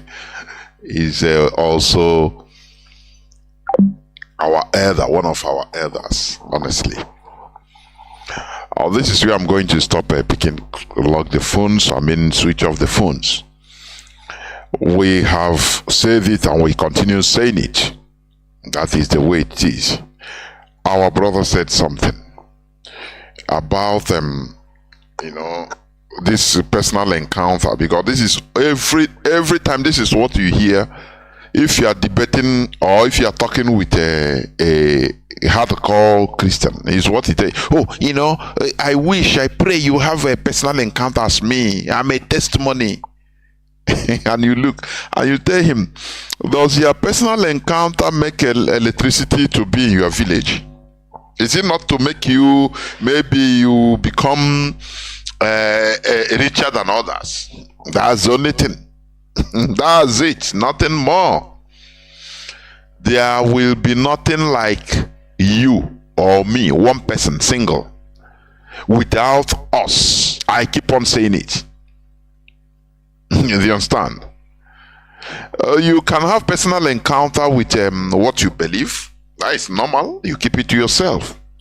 Because you go to a Hindu, he will tell you have an encounter with Vishnu, one of their gods, because they have many gods in Hindu, and that is how it should be. They have many gods. The Bible uses a he in English translation. He, El. What they call Elohim. When French, he call man il, and woman El. It's from there that all these things develop, let me tell you. But we look at it as is something it's just language. Language is borrowed. English borrows words from Latin, from even the other time they put is it Ingribo in English dictionary, I think last year or last 2 years, because they need to be updating the language. That is one thing Igbo people fail to do, because they don't understand the importance of we as a people.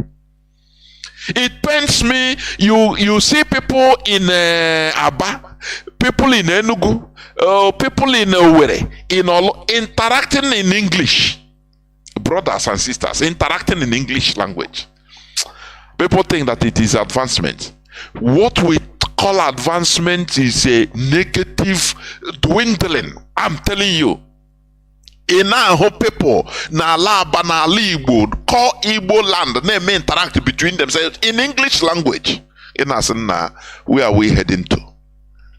Whereas you will go to the north, you will be forced to speak Hausa, and you think that they are stupid. First, even you see Hausa man or Hausa boy, that is you are a customer to him. He want to polish your shoe in Owerri. He tell you, you speak Turenchi, hear English, hear English. You must be forced. You are the person paying money to him, a customer, you must be forced to go, in ano Hausa biko watro mo nya achrom ko polish yerem shoe more for ma. Now he force you don't know that he's bringing you down with his own traditional way of life. You don't know. You think that you are wise. Ndị be anyị dị nzuzu, honestly. N'ala Igbo, iwurukwa onye ị na-atapịa Hausa ọkpọ onye na-asụ Hausa na-emere gị translate. Ngwana ọkwa gị ga-akwụ ya ụgwọ. You don't know that is a form of conquering. He's conquering you gradually, but you don't know. And the Igbo, I don't know. Mazi Nnamdi Kanu, he pick us from far. Mazi metoga say na say all the thing things that we think that is advancement, you don't know that is degrading. We are regression it is. You know, where others are using they're imposing their civilization on you, and you are happy. You are happy dancing to it. I could remember before, some people will call, Britain, why are you killing us now? You tell us to carry Bible and we carry Bible, follow you. You tell us to wear tie and we are wearing suit and tie to be like you. Why? We are like your brothers, so help us. Thank God all these things are rubbish I've thought because of enlightenment. None other time on our body move. I start thinking. So these people wanna think say this thing accolade is a credit to us. We are in tie in order to resemble our slave masters. Do you think even a language in us? Don't you know that is conquest out of conquest? Don't you know that? Oh, you know, now Hausa for your business to go without you speaking Hausa, you cannot do business. You don't know that it is a pride to them. Whereas in our own land, even if you know here Igbo, instead, you know, people that are gullible now, people that are pliable, you can bring interpreter. Boy, because in my English, you know how to speak English. I won't without change. Even with no change at all. We were going marching proudly into the road to perdition. I quite happy. But our eyes are open, and that is why we are here. Open our people's eye on all these things. You don't think that it matters, but these are the rudiments, the basis of being, you know, basis of nomenclature. These are the things that make the cells that make up the body. All these things you call mundane and small things, but they are the very big things. As someone will tell you, I don't speak English, about 2 inch. You will be forced to be speaking to him, use a translator anyhow, and before you know, you start learning Hausa. Business. You don't know that thing is conquest. Is conquering you little by little. The same way we are conquered. English conquered us. English conquered us. They came to our land. Instead of learning our language, they started teaching us their language, and we call it education. You know, we started learning their alphabets instead of them to learn our own. That is complete conquest, but we think that is education. Oh, Nazika saw now. Very Neanderthal primates we were, and most of us as they are. You think that speaking English is a kind of education? That is nonsense. It's just a communication. Form of communication which they impose on us. It is through conquest. All these things are through conquest, and that is why I held the British. Yes, because to do all these things is not easy. You cannot do it as one individual. Oh, you have personal encounter. You come as a bunch. The missionaries, they work together with the military, British military. They work together with their secret service. All are together, joined together in order to conquer a people, and they will achieve it. But when it comes to us, and people say, "Hey, no, going back to our roots. How can I go back to our roots?" Hey, they come out, okay, I will start living in the. You start looking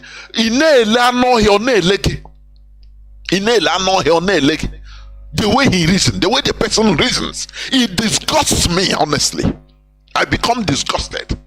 How will you be talking down on your own thing?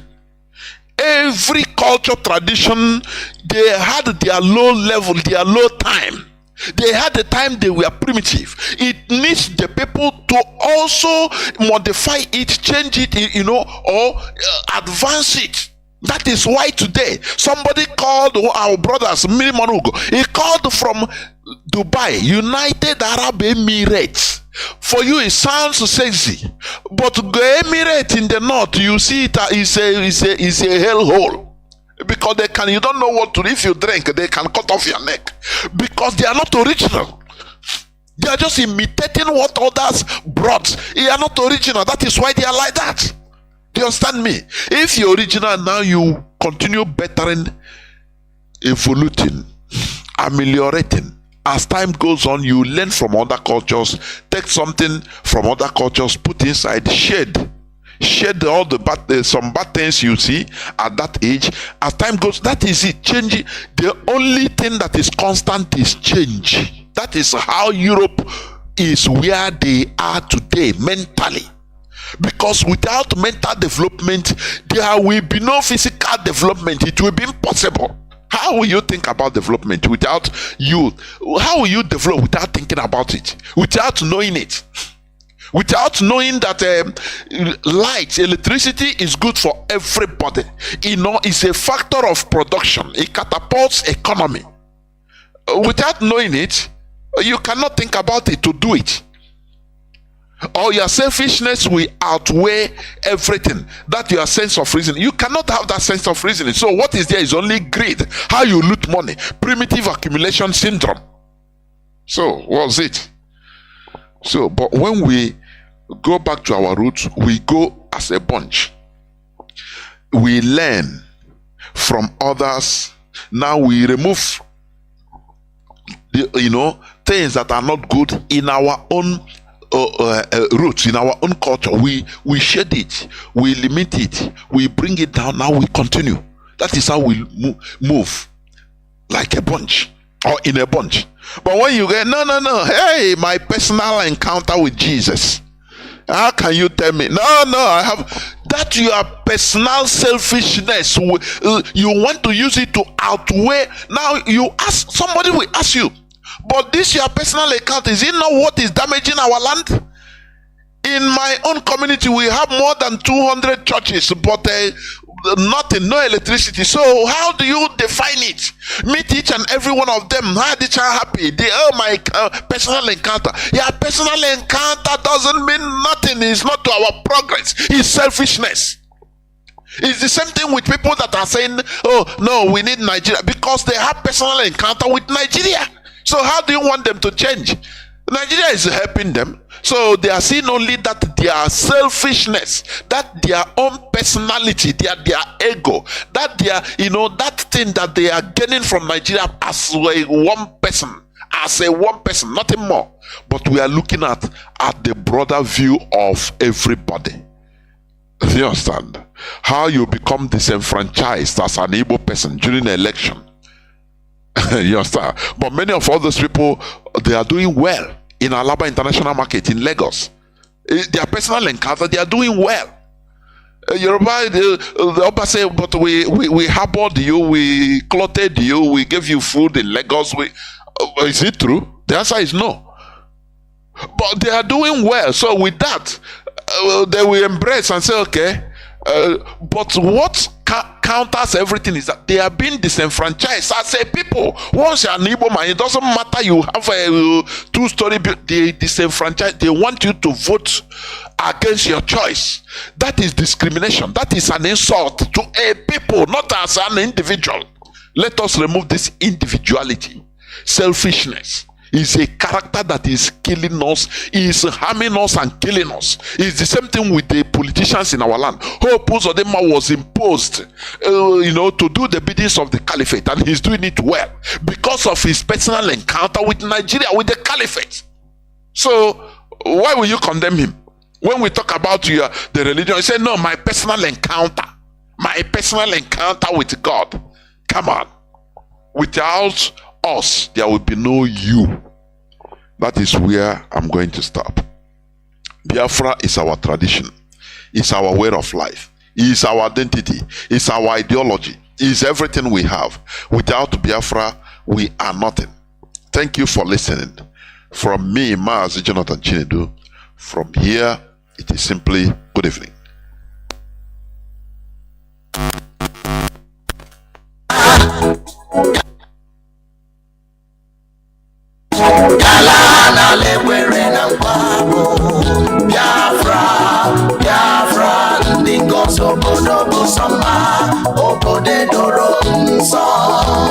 The land of the rising sun is a home of the Biafrans. The fire of the eastern land is a promised land, a blessed land of the Chukwuabiama. Ebeka unusi Biafra, Ebeka unusi Biafra, Gaimara, Biafra, Gane Boso Kabiri, Agaimara, Biafra, Gane Boso Kabiri, Biafra, Gane Waboke, Anijala, Naloma. Wana demo kamna na lombo, wana jumo, wasina Biafra na tako.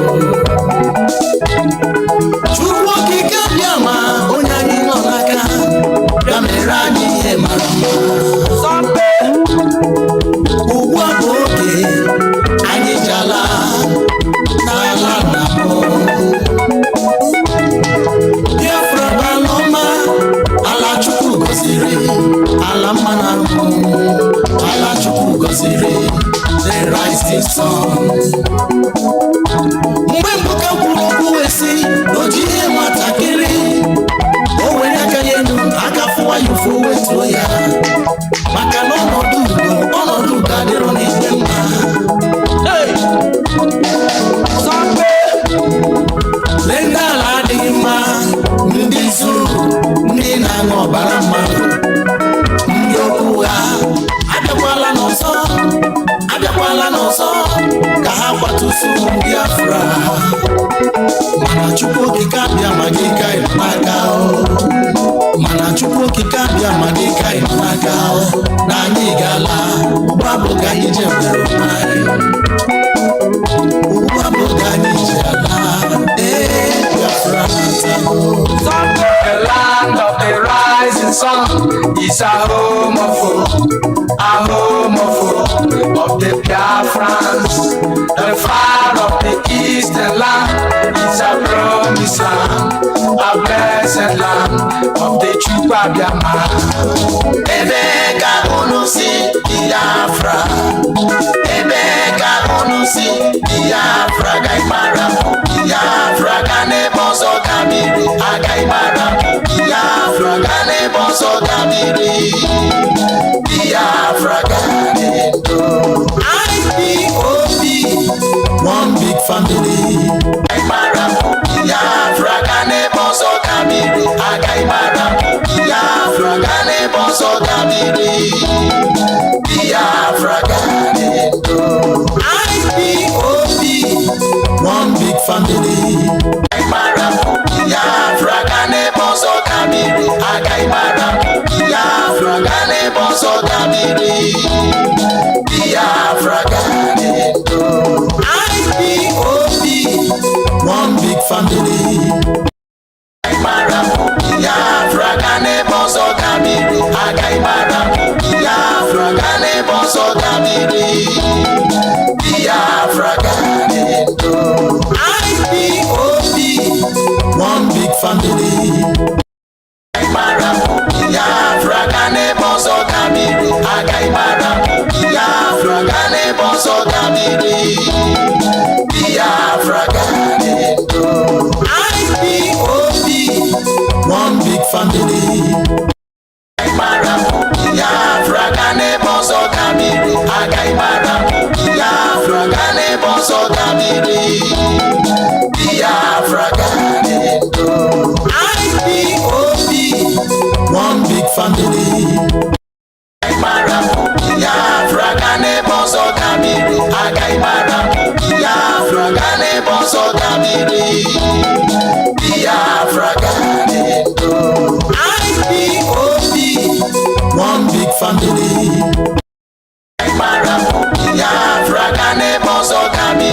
Agaimara Biafra Gane Boso Gabiri Biafra Gane IPOB one big family Agaimara Biafra Gane Boso Gabiri Agaimara Biafra Gane Boso Gabiri Biafra Gane IPOB one big family Boso Gabiri Biafra Gane IPOB one big family.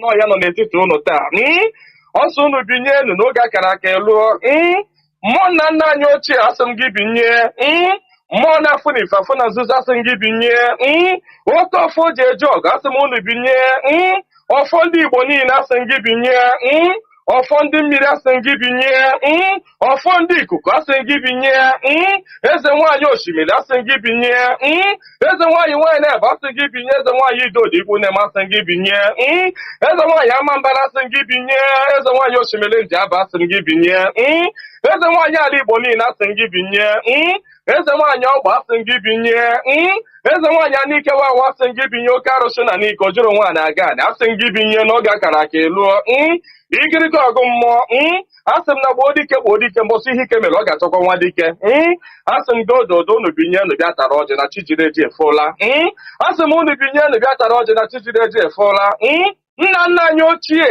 mmụọ niile nwụrụ anwụ ka anyị dị ndụ mmụọ niile nwụrụ anwụ ka ụmụ Igbo dị ndụ mmụọ niile nwụrụ anwụ ka Maazị Nnamdi Kanu dị ndụ mmụọ niile nwụrụ anwụ ka ụmụ Biafra dị ndụ asị m unu binye n'oge akara aka lụọ asị m na gboo dike mbọsị ihe ike mere ọ ga-achọ nwa dike ọ sị na mberede nyiri dike na mberede ka o ji ama nwa dike ọya ka m ji akpọ unu n'isi ọhamadike bụ Maazị Nnamdi Kanu ya ọ bụ Maazị Nnamdi Kanu otu mkpụrụ anya ji isi ụgwọ otu ọnụ na-ekwuchitere mba niile ụkpaka na-agba n'udu mmiri na-agba n'oge nke ya asị m unu binye n'isi ya nye ogologo ndụ na-adị isi ike napụta ya na eke napụta ya n'orie napụta ya na afọ napụta ya na nkwọ asị m na ahịa akara aka anaghị eri nwa ngwụrọ na ahịa akara aka agaghị eri Maazị Nnamdi Kanu asị m unu gaa napụta Nnamdi Kanu na eke napụta ya n'orie napụta ya na afọ napụta ya na nkwọ asị m mee ka ọnụ niile kwụrụ njọ n'isi atụgharịa kwụ mma ka ọnụ kọrọ ogiri ọnụ kọrọ ogiri lachaa Chukwu okike abịa ama onye jiri mmiri siri ike kwa aja were aja siri ike kwọ mmadụ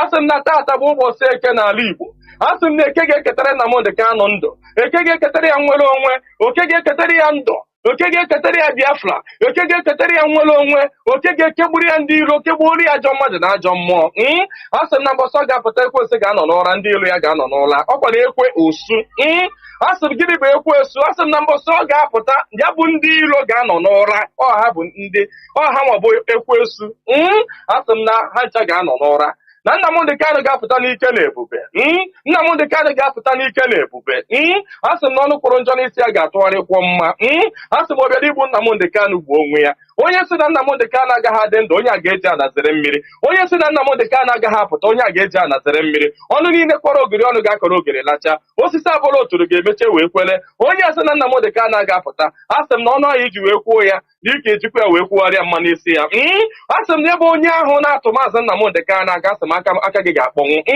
osisi ahụ fụrụ Nnamdi Kanu wee tọọ nkwe asị m ikuku futuo gị anya ọbụla fụrụ Nnamdi Kanu kwawa akwa alịla asị m alịla akọrọ ya n'anya onye fụrụ Nnamdi Kanu cheta ihe gburu onwe ya ihe gburu onwe ya gbuo ya maka na ọ bụrụ ya gburu nwa gị Chukwu okike abịa ama asị m na mberede nyiri dike mberede ka o ji amawa dike asị m na okirikiri ka a na-agba ukwu ose ọ dị ukwu ose elu na okirikiri ka ndị iro ga-agba Nnamdi Kanu mana ha ama mkpata ya aka ọ sị na nkirikiri ka ọ na-ekiri odudo jiri odudo enyi ozu na ọkwado nkirikiri ka ndị iro ga na-ekiri ya mana ha ama mfụ ya anya asị m na eje anaba isi ije asị na Nnamdi Kanu ga-eje na ọ ga-ana asị m na inye anaghị eri ọba maka na inye na ọba bụ nwanne inye agaghị eri Nnamdi Kanu maka na ọ bụ nwi asị na Nnamdi Kanu ga-adị ka echi anaghị agwụ agwụ maka na ije ejere bụ ije mmiri ọ bụla eje nkụ asị na ya bụ ije ga-abụ ije mmiri asị m na ọ ga-anata n'udo asị m na ọ ga-abata sirili welere asị m na unu ga-aga kpọnatara anyị Nnamdi Kanu asị m unu ga-akpọnatara anyị Nnamdi Kanu ga-akpọnatara anyị Nnamdi Kanu ga tụnye ugo ganye ya mmeri, ganye ya mmeri, ganye ya mmeri, tụnye ugo n'elu ugo, nye ike n'elu ike, nye ndụ n'elu ndụ. Ọkwanụ ndụ ka o ji efu na-efufe. Unu nye Nnamdi Kanu ndụ onwe ike wee kwụrụ jinjin, onwe ike wee kwụrụ wee fuo n'ofufe. A sị na ya kara ka anaghị eri nwa ngwụrọ. Ihe mere ha ji jide Nnamdi Kanu bụ ka ha nwee ike wee megide ndị Igbo, ka ha nwee ike megide ụmụ Biafra, ka ha nwee ike wee kwuchi anyị ọnụ, ka ha nwee ike wee kachi anyị ọnụ, ka anyị ghara ikwu okwu ọzọ. Mana ama m na dododo Chukwu okike abịa ma ndị nwa na ndị nwe mmiri, ndị nwe ikuku, ndị nwe anyanwụ, mmụọ nna nna anyị ochie, mmụọ niile nwụrụ anwụ ka anyị dị ndụ, mmụọ niile ọ kwafọrọ ọbara ha n'ike maka ihi Biafra. Asị m unu binyenu, asị m unu dododo na ọkwa na unu bụ ihe nwe ike a, ọkwa na unu ga-eji ọgụ mmụọ a, ọkwa na unu ga-aga bụrụ ya ahịa, ọkwa na unu ga-aga napụta ya maka na ihe ọ tinyere unu n'aka anaghị ele ule. Asị m dododo igirigi ọgụ mmụọ. Eze nwaanyị niile nọ n'ala Igbo, mmụọ niile nọ n'ala Igbo, asị m unu binye, maka na onwe onye nọ n'ụwa na-anaghị aṅụ mmiri, onwe onye nọ n'ụwa na-anaghị eri nnu. Nnu bụ ihe ụtọ si na mmiri wee pụta. Onye ọbụla na-eri ihe na-eri ihe dị na mmiri, onye na-asa arụ ji mmiri asa arụ, onye ọbụla na-eme ihe ọbụla ọ na-eme ji mmiri eme ya. Asị m ihe ọbụla mmadụ na-eme n'ụwa mmiri ọ na-ebube ụzọ. Asị m onye ọbụla kpọrọ mmiri asị na mmiri a ga-agbagbu ya. Asị m onye ọbụla fụrụ mmiri n'anya ga-afụ Nnamdi Kanu n'anya. Onye ọbụla fụrụ mmiri n'anya ga-afụ Nnamdi Kanu n'anya. Onye ọbụla mmiri na-awụsa n'arụ ga-afụ Nnamdi Kanu n'anya. Onye ọbụla mmiri na-emesa n'arụ ga-afụ Nnamdi Kanu n'anya. Onye na-aṅụ mmiri na-eli nnu, asị m na ọnụ anyị ji wee rie nnu wee ṅụọ mmiri na ị ga-eji akwa okwu ọma n'isi Nnamdi Kanu n'aha Chukwu okike abịa ama. Ise. Good morning, good afternoon, good evening, and good night, great Biafrans and lovers of freedom. This is Radio Biafra House of Service coming to you through the auspices of Radio Biafra London. My name